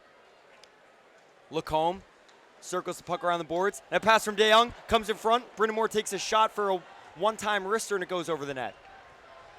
Brindamore at his feet. A dump off from Cooley. And here comes Nyes. My apologies, that's Snuggerud. Rossinen with the puck, shakes off Nyes. Gets the puck off to DeYoung, one hand on his stick, but he's able to get it to Burgard. Burgard charging on in. Gets a one-handed pass opportunity through. DeYoung takes a shot, and it's blocked in front by Lacombe on a great play. Had Brindamore if he wanted him backdoor, and Legault is tied up with Matt Nyes. Nyes working in the corner with Logan Cooley. Puck comes out to Nyes, gains possession. A one-timer and a save by Peretz. A nice glove by Peretz again to make another save, his 10th of the night. Well, it's interesting, that was the first time Peretz has been challenged, at least seriously, with a dangerous chance in quite some time.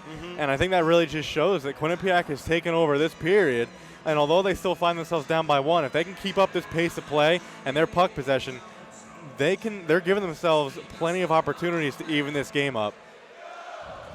And now the faceoff's won by the Gophers. It comes around the boards. Another turnover in front and a block shot. Peretz has it. Oh, the Gophers really turning it up here quickly as Huglin had a great shot on net. Huglin hustling behind the net. In front. The shot saved by Peretz. Another faceoff. My apologies, that was Kurth in front. Kurth with a perfect opportunity for a one-timer, and another one-timer off the draw. But the Bobcats are able to escape that one. Middlestat with the puck, sends it into the offensive end. Puck comes around the boards, Friedman on his forehand. Pitlick taking it away from him, and Lee has the puck. Jaden Lee to Lombardi. Number 4 sends it into the offensive end, and they'll get a change. A full line change for the Bobcats as the Gophers possess. Middlestat up the ice. Now that's not John Middlestat, that's Luke Middlestat, both brothers on the same team. Luke had 2 goals against Boston University as a first year and the 6th defensive skater, and his brother scored tonight in this national championship game, 2 minutes remaining in the second period.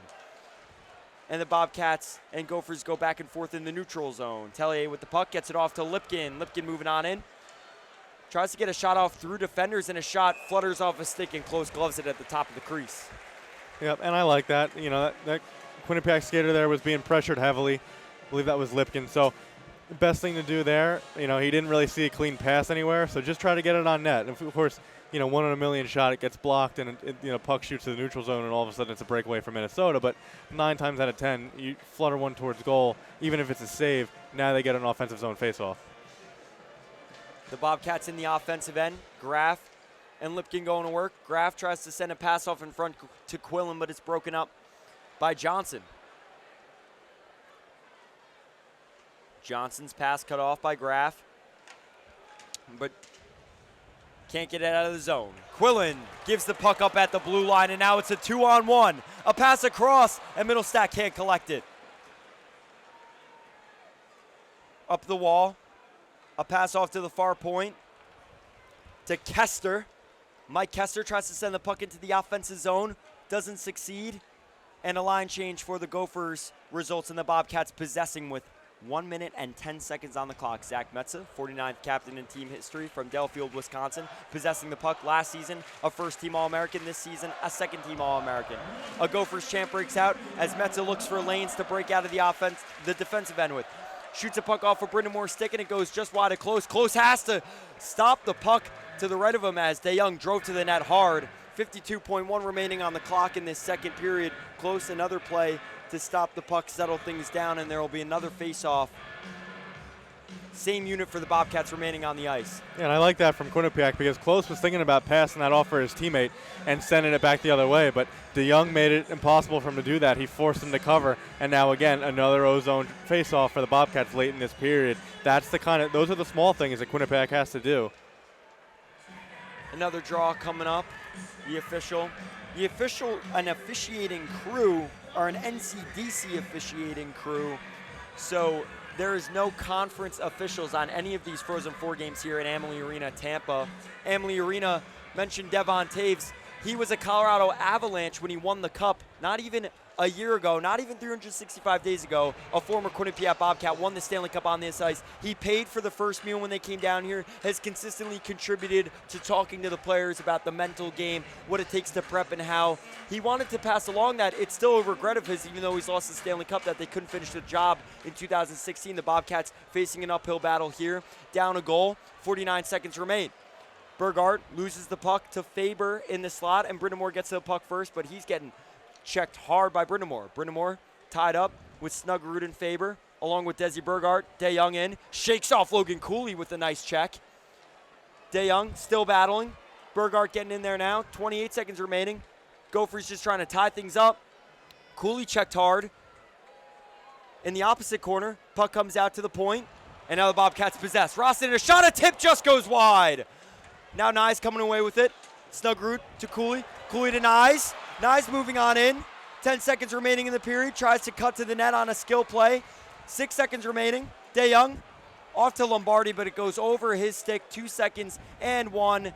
A third period of action where the Bobcats' season and championship hopes are on the line, down a goal. The Golden Gophers 1 period away of 20 minutes from becoming national championship. A 1-goal game here heading into the third period. Eric, what happened? How would you summarize that second period? That second period, I'd say most of it, I'd say maybe it was 80-20 Quinnipiac. They had the advantage most of the time. They had a power play, couldn't score on it, unfortunately, but they had tremendous opportunities on it, and even strength. They had the majority of puck control. All the possession was theirs. They had their goal, and now they also lead the shot board 15-13, which is a good sign because, as you mentioned earlier, they only had 3 after the first period. They trailed 7 shots to 3 after the first period. Now after the second, they lead 15-13, but still trail by a goal. But the fact that they've now eclipsed Minnesota's shot total is a really, really good sign for the offensive side of the game because the defensive side of the game is still there. They have the, bad turnover here and there, but luckily for them, they have Yaniv Peretz in goal who can bail them out more often than not. So they're still staying strong on their defensive side of the puck, but they've realized that Minnesota, a really, really offensively charged team, as was Michigan, you got to start fighting fire with fire. From the opening faceoff for that second period, they were full throttle on the gas the whole way. So they have to keep that up in the third to make this thing interesting. They're only down by a goal, so that's a good sign for the Bobcats. To become the national champion and the best team in college hockey for the year of 2023, you have to win the next period. The Bobcats down 1, the Gophers up 1.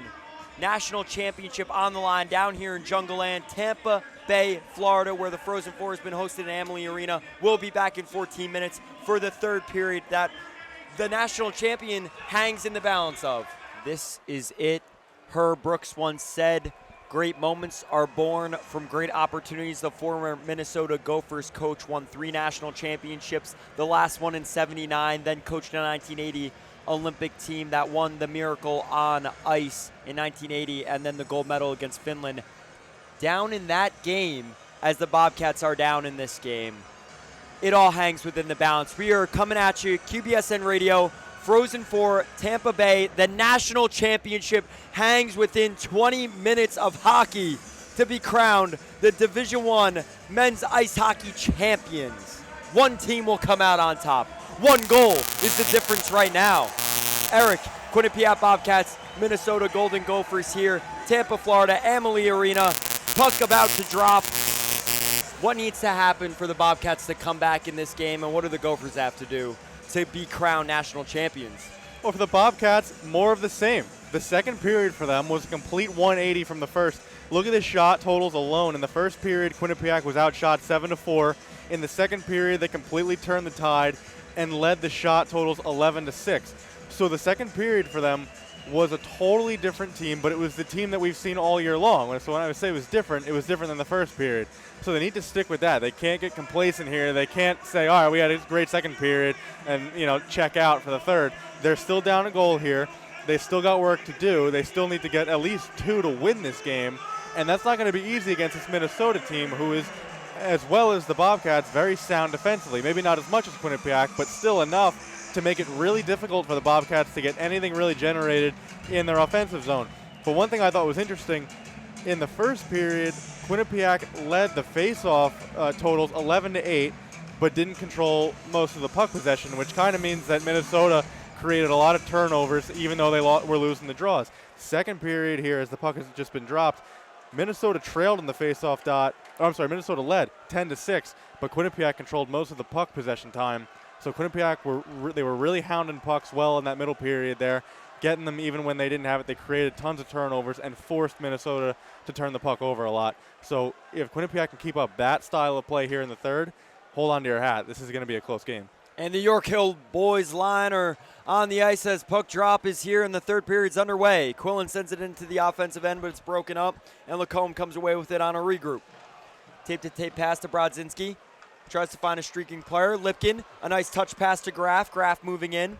Graf, 56 points, an all-time points season record for Graf this season. He can tie it if he records 2 points this game, but thus far he's been quite quiet through the NCAA games that they've played. Had 2 assists last game against Michigan, but has not recorded a goal in a few games. Now Johnson off to Brindamore.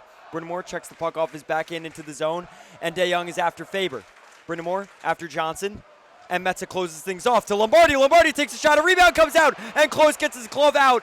Outside of the crease, gets his glove on the puck, and a stoppage of play. A minute through this period, the York Hill boys line start. DeYoung, Brindamore, and Burgard on after that, and the Bobcats have things in the zone they want at the offensive end. But one of the best Bobcats, my apologies, one of the best Gophers line in history, the three-of-a-kind line, Cooley, Nyes, and Snuggerud on the ice currently. They could challenge the Ruse line of Neil Broughton, Brian Butsy Erickson, and Aaron Broughton for the best in program history if they can close out this game and win a national championship. Metza closes things off again. Friedman swinging the puck to Lombardi, who takes over for Metza at the point, but it gets by him. Lombardi, number 4, hounded and checked hard by Cooley. Bobcats come out of the zone on a high breakout.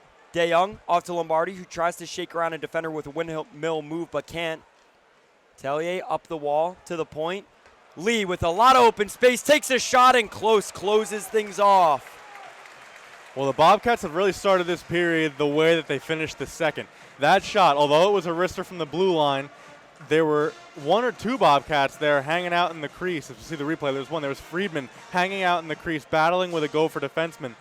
And you never know when you take a shot directed on goal, when there's 2 skaters there, 1 Gopher, 1 Bobcat in the blue paint, the puck can, it's not that unfathomable to think that it can take a wacky bounce off a defenseman and go into the back of the net. So. Lee takes a shot and a rebound comes out. Cipollone can't whack it away as it was in the air fluttering, but Cipollone couldn't get a stick on it to just bat it and get it inches over the goal line. Fillion, a nice move on Johnson to get the puck to the point. Lee takes a shot wide for a player to collect in Joey Cipollone. The senior, number 17, sandpaper and grit.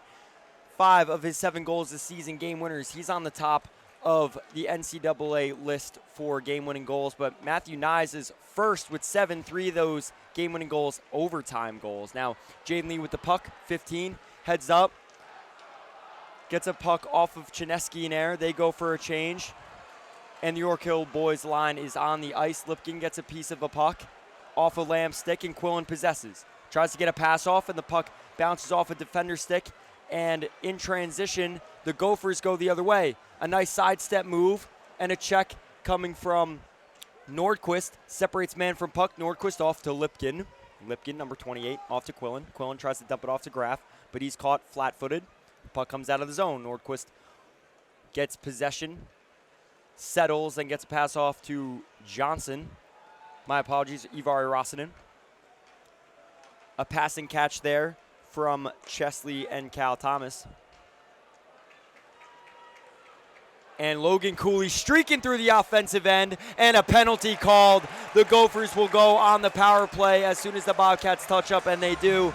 Looks like a slash of some sort or a hook as Cooley was streaking through. He diced up about 3 Quinnipiac defenders coming into the zone. Yeah, and I get the desperation there from the Quinnipiac defenseman, just trying to prevent the Golden Gopher, getting any kind of clean breakaway there, but I don't think he would have been. I think he was starting to run out of space there as we were looking at the replay. I don't think it would have been a clean break anyway.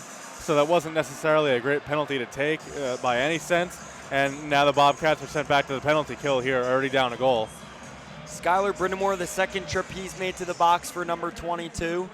And the Bobcats will have to kill off a power play. It seemed like the Gophers really gained possession and control of the pace, the time and the space on the ice for the rest of the first period when they had a power play. They're really good on the power play. Bob Motzko has always emphasized that. At St. Cloud, he had a dynamic power play. He emphasized capitalizing on it. He did so with the World Juniors in 2017 with that squad that featured Troy Terry, Charlie McAvoy. Name a player, they were most likely on that team that's breaking out in the NHL currently. And Cooley possesses, plays pass and catch with Lacombe. Lacombe, a bomb from the point, and a rebound comes out off a knee's pad, and Peretz gloves it up and makes the save. Well, that's one of the things that's made Peretz so invaluable to this Bobcats team is his rebound control. You know, he kind of let it squeak out a little bit, but before the Golden Gopher there could even turn around and put a rebound shot back on. So that's just one of the many things that makes Yanni Peretz so good is his rebound control, and we see that again there. That was something we saw as a weakness in Thursday's match for the Bobcats in the Frozen Four against Eric Portillo, the Michigan goaltender. Now Lacombe off a one-time draw. Burgart with a big block shot, sends the puck out of the zone, and they'll go for a penalty kill change. Burgart putting all of his weight on one skate right now. He looks okay, but really took a hard shot from Lacombe on a 1-2. You saw the stick really flex at the mid-kick. And the Minnesota Gophers going again. Cooley with the puck. It's broken up and taken out of the zone by Jaden Lee. Jaden Lee moving in. He's forechecker number 1 right now on this penalty kill, a defenseman. Friedman hustling a player on the sidewall, but the puck comes out to Jimmy Snuggerud. Snuggerud, a beautiful backhand feed to try and hit Pitlick. Puck comes out to the point. No one challenging yet. Bobcats come into formation. Looks like there's 1 forward at the point and 3 down low. Johnson goes down to block a pass. DeYoung and Johnson going to work below the dots. Pass comes out to the point. Walking the line. Gophers possess. And the Gophers taken down, and no official's arms up as it looked like it could have been a really clear trip for DeYoung. And a pass comes all the way out and misses Middlestat. Middlestat disrupted by Johnson. 6 seconds on the kill for the Bobcats. A pass and a beautiful set play, but Peretz makes a poke check play, looking for Pitlick back door for a pass. Puck comes out, and they try and hit a streaking DeYoung who's tied up. And there's no call there as it looked like DeYoung was clearly interfered with on a hooking play. The Gophers fans also upset by something, not sure what they were looking for. Arm up, and it looks like it'll be an icing for the Bobcats. Coming off of that penalty kill, this could swing things in their favor. It could, and you know, with the penalties, I think the refs may have kind of let some things go there. There was a penalty that could, while the Golden Gophers were on the power play, they could have had a 5-on-3 there had the referees called that one tripping play. They let it go, and I think that call that could have gone in Quinnipiac's favor, that was kind of more of the same, evening things out. You know, there's one thing letting the boys play. You know, you got to be consistent too if you're the referee. So I think that was really all that was. But yeah, Quinnipiac did a great job killing off that penalty. Metza shot and it comes out. There's traffic in front. Chinesky and Air doing battle along the half wall. Graff out to the point. Rawson in a shot. Sticks wide, goes over the net, off the wall, and in front of the net. But none of the Bobcats of the York Hill boys line could possess. Graff, Lipkin, and Quillen on the ice for the Bobcats. Metza sends Graff, who tips the puck off for Lipkin, but he wasn't on his horse and couldn't get there in time. Lipkin doing battle. He's tied up by 2 defenders. Johnson has the puck. He's the son of the Johnson on Herb Brooks' 1980 Miracle roster. He has his jersey hanging up in Lake Placid's rafters in Herb Brooks Arena up there. Quaint town upstate. Say upstate. We're in Florida, Tampa, Florida right now. Really upstate. It's probably still snowing there as it's 90 degrees here. You think these teams really have been disciplined, though. It doesn't seem like any of them had too much pool time in the last few days. Rand had preached that. Moscow had preached that. They're on the ice. They're here to compete and win a national championship, and you could see they haven't come into any of these games lackadaisical. Tellier, a pass all the way through. Could have hit Friedman, could have hit Nordquist, and they both missed. Bobcats have had a difficult time with passing and possessing tonight. Another pass from Tellier finding Nordquist cutting in, hits off his skate. Number 29 for the Bobcats, off the wall to Friedman. Friedman starting to play, takes a shot and is blocked by Faber. That's where Brock Faber is so valuable to his team as the captain. Tellier, a pass off in front. Fillion tries to feed him on his backhand, using his body and frame to block things out. Fillion finds Nordquist, tries to pass it in front, probably had a good shooting lane. A rebound comes out, another rebound. They're whacking away at it. Can't possess it. Fillion possesses, but over the blue line as he can't keep it. Bobcats with another surefire opportunity. 12:55 remains in the third. Last period of action to crown a national championship here in Tampa, Florida, in Amalie Arena. Nye's coming away with it, using his frame, but Metza ties him up and dumps him. Skylar Brindamore on Snuggerud to the point of shot, and it's blocked between Brindamore and DeYoung, the back-to-back ECAC Defensive Forwards of the Year. Lombardi with the puck, takes a flutter shot, looking for a little bit of a pass or a tip play for DeYoung, misses. Lombardi with the puck, up the wall, but Metza can't possess. At the blue line, Lee with it. Lee moving into the offensive end, a pass through, tries to hit Lombardi and misses. Pass off the wall, DeYoung fumbles with it, and now Hughlin coming away. Number 7 in the sevens line out for the Gophers. Peretz swings it around the boards like bubble hockey. DeYoung with it. Tries to tee it off of his forehand to get it over his blue line and go on the offensive, but it comes back around to Peretz. Peretz looking to play it. Lee sends it up the wall to Michael Lombardi. Lombardi, Rhode Island native, sends it into the offensive zone, comes around the boards. And Graff is there first. Graff getting to work. Sam Lipkin, first year from Lafayette Hill, Pennsylvania, going to work. ECAC Rookie of the Year. Number 28 gets it off to Quillen. Quillen looking for Graff in front. Graff in front still. Lipkin now driving as well. Rossin at the point, almost gets the puck knocked off his stick by Kurth. And Chesley gets the puck out of the zone, and a great breakup by the Gophers on a chance that the Bobcats just didn't pull the trigger on any of their opportunities. Rossinen cutting to the net, goes hard, Lipkin in front, and the Gophers are really clogging the lane. They're jamming away. Quillen tries to get it out of the zone. Can't get it past Pitlick, and he does. Let go. A shot from the point goes over the net. Graff with it. Tries to feed a point man. Rossinen, a shot goes wide. A tip around the boards, and they couldn't get a stick on it. That was Jacob Quillen, number 16. Who's tied for the all-time record in Bobcats points in the NCAA tournament.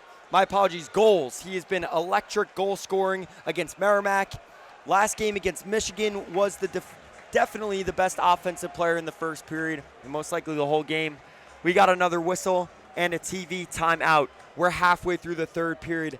Halfway in the third period to a national champion being crowned. It's 2-1. The Bobcats, though, are leading 20 shots to 14. You could see, though, how the Gophers are clogging up the slot. They are. They're playing defense first this period, and it's working so far. And, Quinnipiac is going to want that sequence back because they knew the Gophers on that last play that lasted quite some time. They had the Gophers hemmed in their own zone. They were pinned in, and they were gassed. And Quinnipiac knew it. There was only one instance where the puck was able to cross the blue line, and Minnesota was only able to exchange one player. The four others were still fatigued. They were still out there. And that was a prime opportunity for the Bobcats to get a goal and even things up against a really, really tired defensive unit for Minnesota. Unable to do so, Minnesota, the good team that they are, finally finds a way to get the puck away, get it to center, and the puck ended up going into the netting. So no icing, no nothing. Both teams change, and that's that. But something else that's notable, too, to mention is Bob Mosco won the NCAA Coach of the Year this year. So this isn't his first rodeo. He's preaching a hockey style. We're up. We have 2 goals. We're leading by 1. That's all we need. Yeah, he knows what it's all about. He knows what he's doing. But so does Rand Pecknold. He won the Tim Taylor ECAC Coach of the Year this year for his own conference. So he is no stranger to the game of hockey or even to these games. He was here in 2016. He was here in 2013. Came up short both times. And Minnesota as a team, last time Quinnipiac and Minnesota played each other 23 years ago, December 9th, 2000. The good news for the Bobcats when that game ended 11-2 in favor of Minnesota. It's 2-1 right now. So barring a brutal final 10-54 for the Bobcats, even if they lose, it won't be to that extent. But going back to Rand Pecknold, he knows what he's doing, and he knows how to coach against the best of the best, and this Minnesota team is no different. That was still when the Quinnipiac Bobcats were in the MAC conference before they became the Hockey East. And since then, the Bobcats have been enjoying the ECAC. They've won 3 Cleary Cups in a row in the regular season, none of their own conference. Now Joey Cipollone takes a shot, in on net, a bobbling puck gets through, and it doesn't bounce in the net. Now the sandpaper line for the Bobcats is up against the three of a kind line for the Gophers. Cooley sends one out, and Matthew Neese is checked at the point, but he still comes away with the puck. Friedman, another big body, 6-foot body, trying to cut away on Neese. Neese gets to the puck almost first as Peretz has to quickly play it. Metza bounding off Snuggerud and Nyes. Cooley tied up in the slot by 3 defenders, and the puck gets off his stick. And a hard check behind the play on Friedman. Burgard with the puck, offsides, and the faceoff will be out of the zone. And Burgard thought he was going to have an opportunity there. That whistle was a few strides late on the offside call, and Burgard was clearly frustrated. His body language still, he's skating around with his stick in the air, because he knew if that was onside, he would have had a pretty solid opportunity there. He was working 1-on-2 with 2 Gopher defensemen, but he looked like he had something cooking on his stick there. Unfortunately for him, the whistle blew the play dead. Now a face-off win. Jackson Lacombe sends the puck into the offensive end. Burgard collects to go 200 feet the other way, but the puck's knocked off of DeYoung's stick off of Pitlick. DeYoung, a bobble play, tries to find Brindamore, who collects the puck and can't get beyond Jackson Lacombe. Looked like if Brindamore was able to get a piece of that, he would have broke to the net. Nordquist with the puck, dishes it off to Rossinen, and he'll go for a change. Ivari Rossinen, the Finnish native, driving. Sends the puck down low for the Sherbrooke boys to get to work. Tellier with the puck, number 29, sends a pass off to Fillion. Fillion sending it in for Charles Alexi Legault, who drops down. The defenseman working around the net, sends a pass off to nobody at the point. Jaden Lee rushing to get it back into the offensive end. Dishes the pass off to Tellier. Tellier takes a shot and it's to the crest of Close. And Close with another save. Well, that was a great sequence there from Quinnipiac. The setup was nice. They executed everything perfectly except for getting the puck across the line. Unfortunately for them, unable to beat Close once again on their 21st shot of the night. So 20 saves for Close thus far. Something to mention about Justin Close, and a nod to their coaching staff. In 1920, he played 3 games. In 2021, he played 1. He had a 6.09 goals against and 6 against, a 786 and a 714 save percentage in those games that he came in as a backup for. Then in 21-22, a 1.95, a 925 save percentage. No shutouts, but a 14-5-0 record. This season improved again, a 199 goals against, 928 save percentage, and 6 shutouts. He's performed well for this Gophers team and has kept them in games where a lot of the time the 3 of a line kind in Cooley, Snuggerud, and Neese is highlighted, as well as the defense like Faber's lockdown defensive style and Motzko's structure and philosophy. But Close has shut things down here tonight. He absolutely has. And, you know, when you're a hockey team, you're only as good as your goaltender. You're only going to go as far as your goalie takes you. And he has taken them to the Frozen Four here, to the championship game. And I know he's got a lot of firepower to work with on that top line, the second line, all the forward lines, really. So he's got a lot of help between the pipes. But he's had a tremendous year, as you mentioned, improving every year.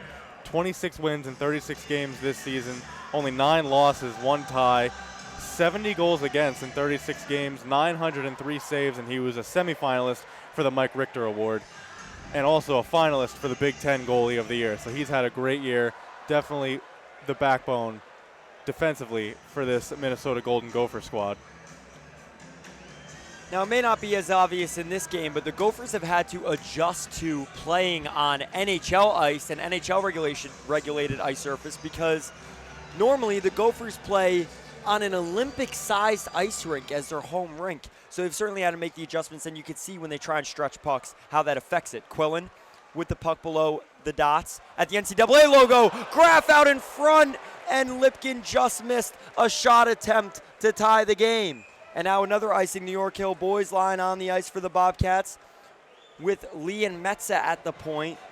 2 fine offensive defensemen for the Bobcats. Metza recording a goal, the dagger, for his team last night. 49th captain in team history, has been here for 5 years.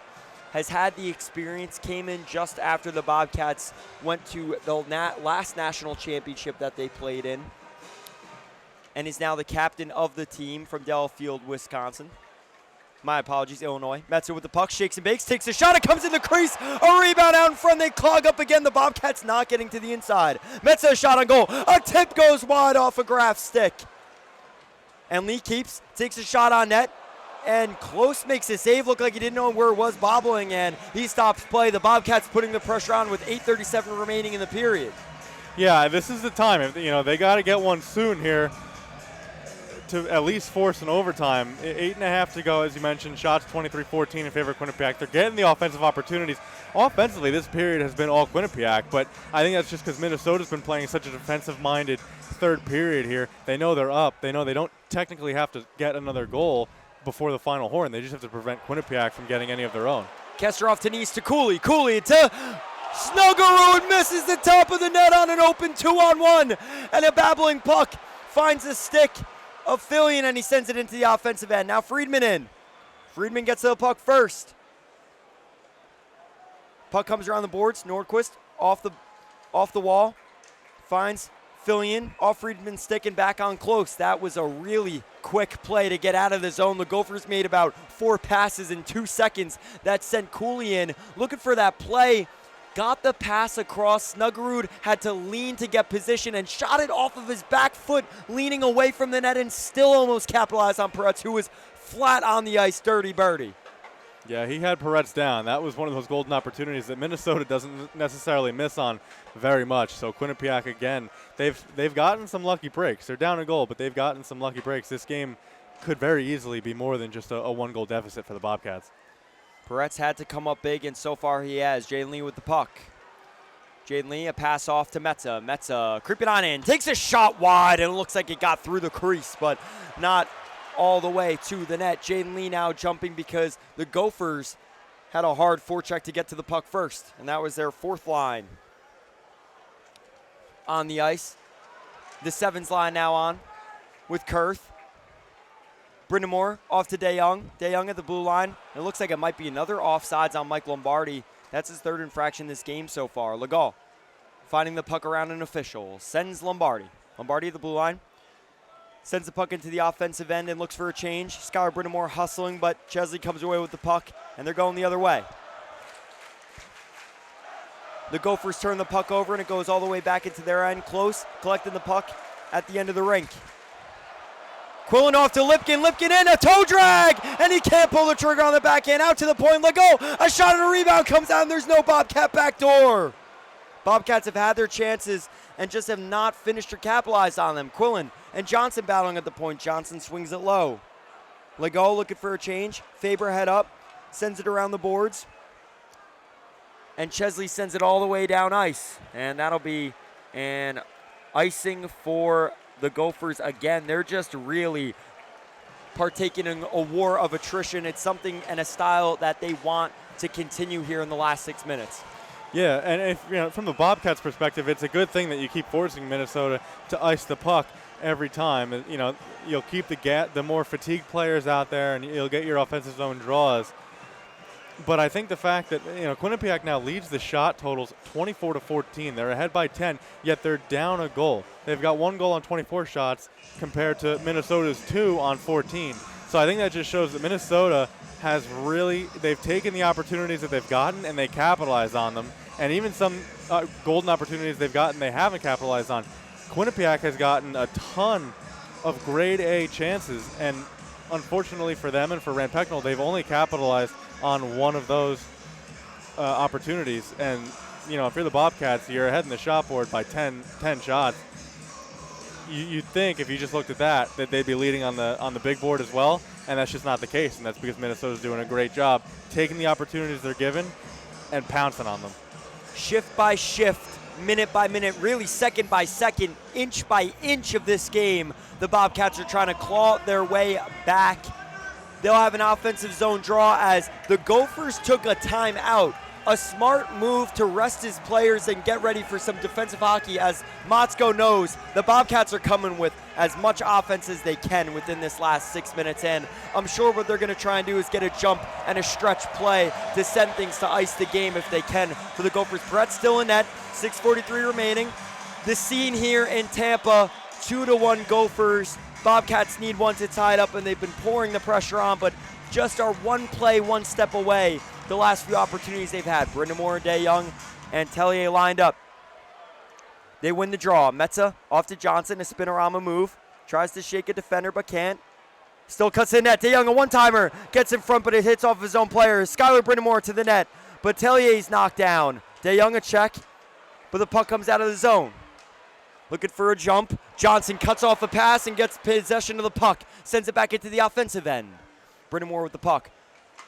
Gets a touch and it goes around a defender. Tellier battling alongside him. Johnson again to the puck first. Johnson off to DeYoung at the point. Whiffs on a pass and it comes out to Metza. Metza off to Johnson. Johnson, a shot. A tip just goes wide of the net and over the crossbar.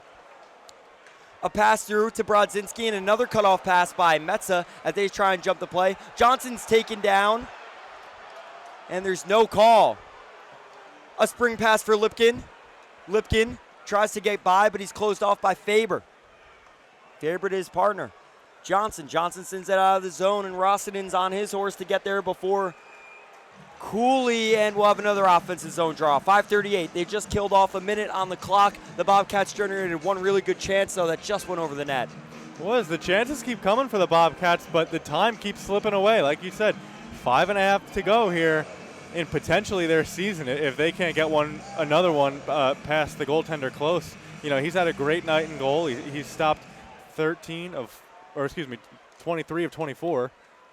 And, you know, he's really been just a solid night there for the Minnesota netminder. Now the puck's tied up in the corner, and this is the exact type of hockey that the Gophers want to play. Two defenders on, two forwards for the Bobcats doing battle, and Snuggerud comes away with it. Matthew Nyes with the puck. Makes a move and a shot. Peretz makes the save with his stick moving. Rossinen going to battle with Quillen in the corner. Get the puck from Nyes. Nyes knocks it away. Nyes to Cooley in front. Tries a move, but he's stuffed. Sam Lipkin with the puck. Tries to shake Cooley, and they go to battle, and Cooley pushes Lipkin. And Peretz comes out of the net. Graf with the puck. Tries to get a pass off. And the Bobcats will go to the power play with 4:52 remaining. The Gophers fans arguing, but guess what? Logan Cooley's headed to the box on a stupid penalty. Yeah, that was ill-advised there by Logan Cooley. Not what you really want to see from your first-line center there. NHL prospect, you know, you'd like him to have a little more sense than that. In a time like this where there's now under 5 minutes to go and I'm trying to talk over all these boos, the Minnesota fans do not like this call at all. But it was a penalty. The refs are right. They can't let that one go.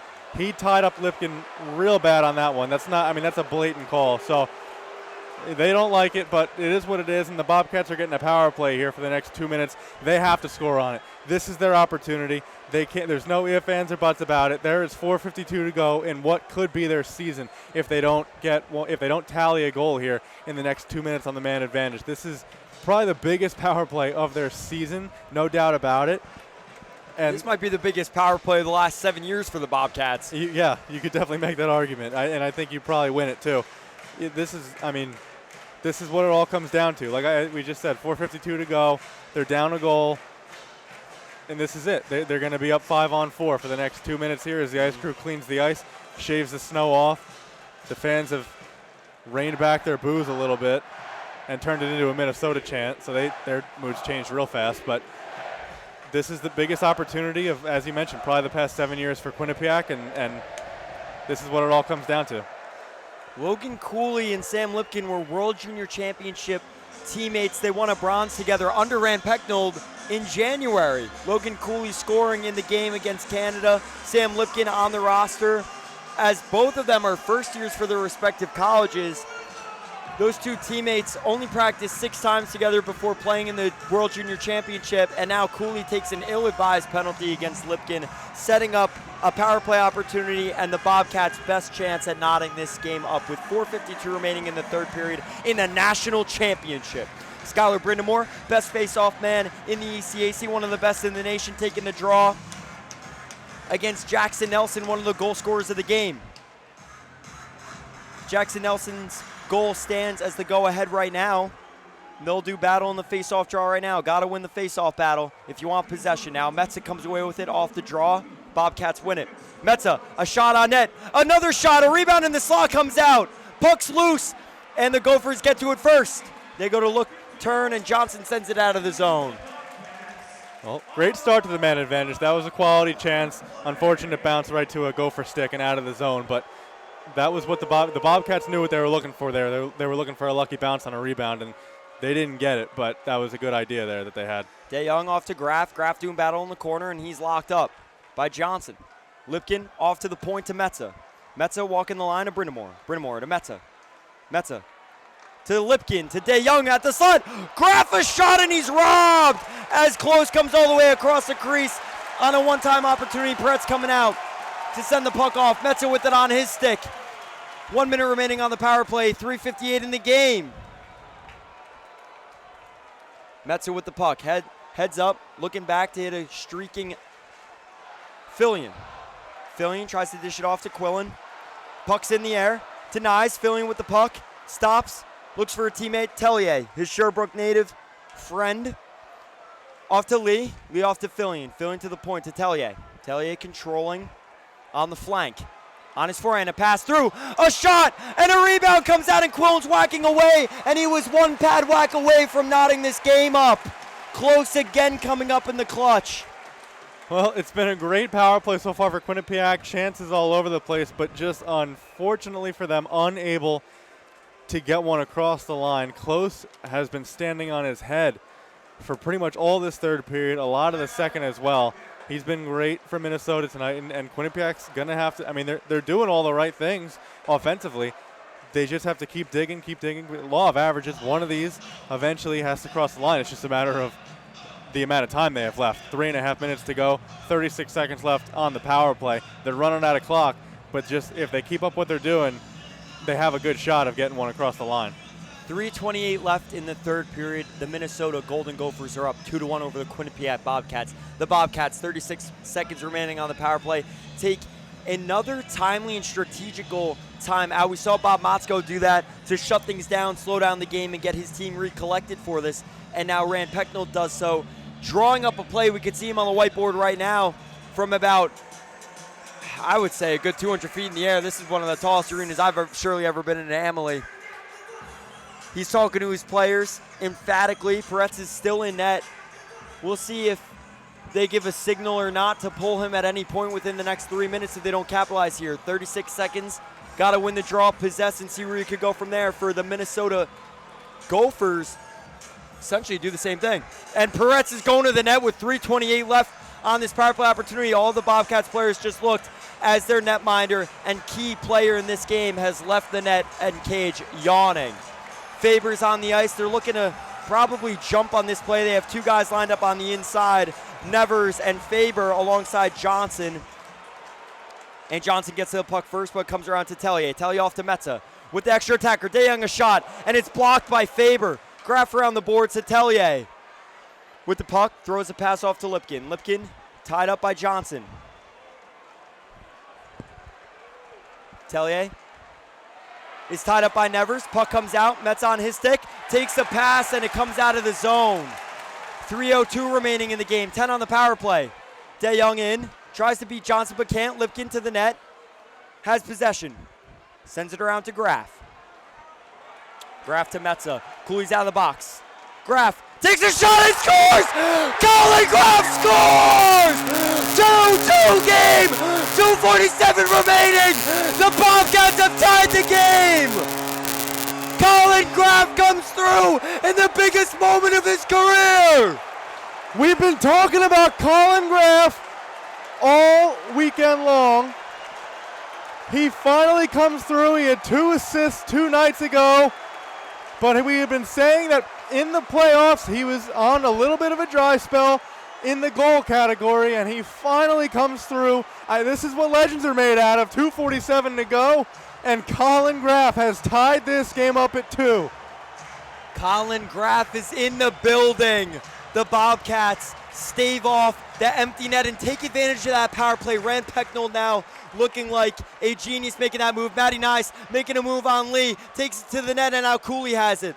The three of the line on the ice and a jump play. They come away with it. Friedman with the puck. Bobbles past the defender. Tries to get to it first. But the Minnesota Gophers come away with it. Cooley through the neutral zone. Johnson off his stick. Friedman on Snuggerud. Snuggerud moving into the offensive end. He's unchallenged. He takes a shot and the rebound comes out fat and wide off of one of the hardest shots on the team from Snuggerud. Snuggerud is a pure sniper. That's why St. Louis drafted him in last year's draft. Entry-level draft, that is for the NHL. And a play, the official gets in the way. Rossinen comes away with it. Dumps it into the offensive end, and it's recollected by Snuggerud. Off his stick and into the Bobcats bench down the tunnel. The Bobcats have tied the game. Now, one goal is the difference. One of these skaters that's dreamed their whole life of being in a moment like this, in one of the biggest stages of 19,000 fans at Amalie Arena, Tampa, Florida, has the game winner on their stick. Well, I had said that, if Quinnipiac just kept up what they were doing, their pace of play, they were doing everything right. Eventually, it was going to have to work out. It was just a matter of will they beat the clock. They did. They tie this thing up. We're a minute 50 away from potentially a championship game overtime, which is, this is crazy right now. I can't even imagine what that will be like if we do get there. But Quinnipiac did their job thus far. They've gotten this a tie game, and they're right back. They're back in this thing. We're back to square one. And now Huglin dumps it into the offensive end. Metza on Pitlick. Metza parries it out, and it goes to Faber in the neutral zone. And a walk to Faber. Faber controlling right now. A Let's Go Bobcats chant really echoing in the arena right now as well. The fan sections are really dueling it out. This has been quite interesting to see how energetic the building is here at Amalie Arena tonight. Energetic, electric Tampa Bay Lightning's home arena. Yeah, we expected a big turnout from the Minnesota fans. The state of hockey, you knew they'd show out. But there is a ton of navy and gold here, a sign of Quinnipiac. They are everywhere. We've heard Let's Go Bobcat chants quite a bit tonight. We've seen them all week long out in the fan zone, Thunder Alley, out front of Amalie Arena here in Tampa Bay. And it's really, really cool to see all the Quinnipiac fans travel down from Connecticut. Faber possessing, less than a minute left in the period. And another puck goes flying into the zone. Johnson there first. And a good forecheck play there by Bryce Brodzinski. Puck sent to the point, Faber with it. Faber walks out of the zone and it's waved as no offsides, but the Bobcats possess anyway. Tellier gets his motor started, sends it into the offensive end, and that's an icing. That'll be interesting to see how close of a call that was. The officials have definitely had to be on their toes tonight, as there have been some very close calls. A face-off to the right of Yaniv Peretz. And the three of the line kind, Nyes, Cooley, Snuggerud on the ice. And for the Bobcats, the official, Rand Pecknold's talking to the official right now, curious as to how that wasn't offsides from Brock Faber, the captain of Minnesota.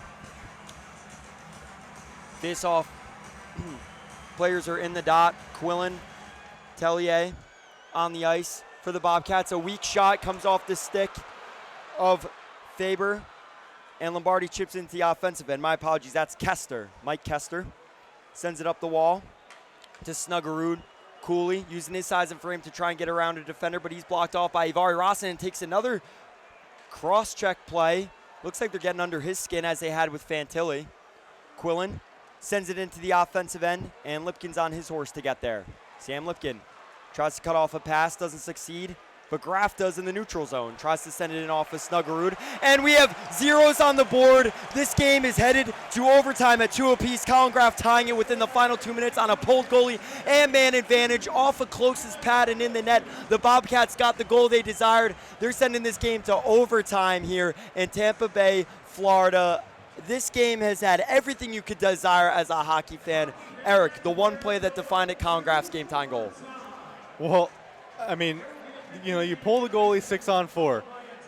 you think, all right, you're running a huge risk here, but the Bobcats in reality had nothing to lose. They're already down a goal. They just needed one to tie. So I really thought it was a great play there, or a great strategy move by Rand Pecknold to pull the goalie, get 2 extra attackers out there, really make it tough for Minnesota to defend 2 open Bobcats, and Quinnipiac did their job. They tie this game up. Graf gets off the schneid a little bit. He finally gets back on the board. This time, probably the biggest goal of the season by far for him.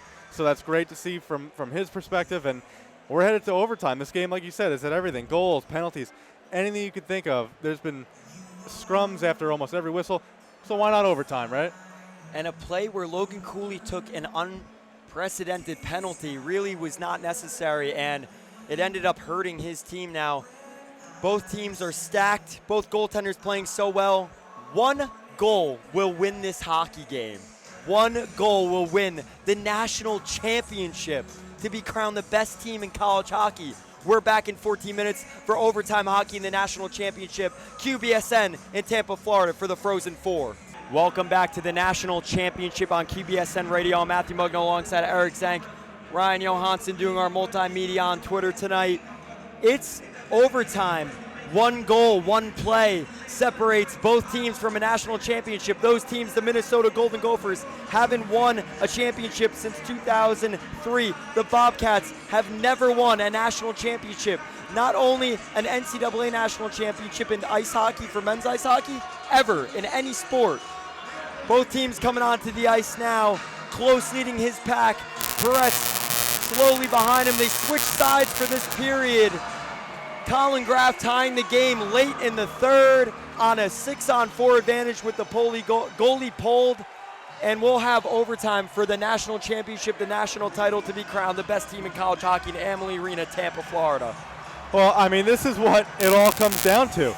There's 2 teams left in the NCAA tournament. The 2 best teams in the entire country are playing tonight.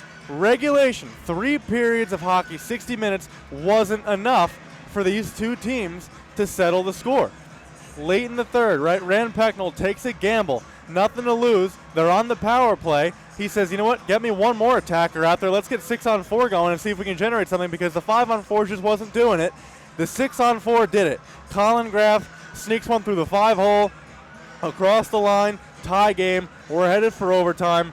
Next goal wins. It doesn't get any bigger than this. On this stage, on the college hockey stage, it just doesn't get bigger. On any stage, virtually. On any stage, yeah. I mean, this is like Game 7 Stanley Cup final stuff, but on a college level. I mean, the next goal will decide the champion of the 2023 NCAA college hockey season. And here we go. The draw, the York Hill boys on the ice. And they're up against Nevers, Nelson, and Bryce Brodzinski.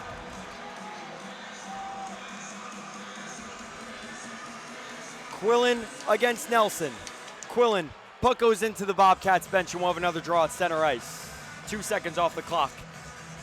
It's not about time. Well, it is about time and space, but it's not about time on the clock. It's not about if you can escape a period. You have to win the game by making the play, scoring the goal. That's it. I mean, you know, we talk all game long about it being a defensive-minded game, defense first, and that doesn't change because you give up 1 goal. Looking in a pass, a move down it, they score! They score! Jacob Quillen has won the national championship for the Quinnipiac Bobcats, the first in their history! The Bobcats have done it all! They slayed the dragon! The Bobcats are going to Hampton, national champions! The 2023 national champions are the Quinnipiac Bobcats! Oh, have mercy! Have mercy! They've defeated the Minnesota Golden Gophers off the draw. Quillen beat it close on a forehand backhand 2-on-1. National champions. Well, they did it. Quinnipiac has done it in their 3rd time in the Frozen Four in 10 years. And overall, they finally defeat their opponent. They are NCAA champions. It took all of 10 seconds into the overtime, but Quinnipiac has done it. David beats Goliath. The Bobcats are the champions of college hockey. The Big Ten killers. The Bobcats knock off Bob Motzko and the Minnesota Gophers. Wow, what a play! Seconds into overtime, 10 seconds into overtime. The Bobcats tally a goal. The York Hill boys come through for the Bobcats, and they are national champions. The Bobcats take home the 2023 National Championship from the Frozen Four in Tampa, Florida. They've done the deed, they've done it all. The Bobcats ride off into the sunset, will be forever ingrained in college hockey history. They've won their first national title ever. Rand Pecknold finally has gotten the job done after being snake bitten in 2013 and 2016. And they celebrate joyfully in their own end. What a move, what a goal. Jake Quillen has scribed his name in hockey history. Well, Quillen, you mentioned him, right? He had 2 goals 2 nights ago. Was pretty much the biggest reason, aside from their goaltender, that they're even in this game right now with an opportunity to win. As the players celebrate, it looks like a yard sale on the ice. The sticks, the gloves. Rand Pecknold on the Jumbotron now in tears. He's finally done it. You know, Rand Pecknold took over 29 years ago. He turned Quinnipiac's hockey team from D2 to D1. The first few years, they had to practice at midnight. They didn't have a rink of their own. Teams paid Pecknold to come out and play them because those other teams wanted to rack up wins, and they knew they could do so against a team that they didn't even know how to pronounce. They had never heard of Quinnipiac. Well, tonight was Quinnipiac's 3rd Frozen Four appearance in 10 years. The first 2 appearances, they came up short in the championship game. Tonight, 3rd time's a charm. They defeat the Michigan Golden Gophers in the championship game in overtime. Their 30th shot of the night is their 3rd goal. Unbelievable. The York Hill boys come through. Graff ties the game. Quillen etches his name in hockey history with that goal. What a play off the draw. You know what? All that was stated all week long in the pressers. Your team doesn't have the skill that these other teams have. Your team doesn't have the thoroughbred of a Fantilli, the line mates of Cooley, Snuggeroo. Throw that away. Throw it away. The York Hill boys are here to stay. The Bobcats are national champions. That's it. There's no other way to put it. Quinnipiac is on top. The small town in Connecticut, the small team that plays like a family.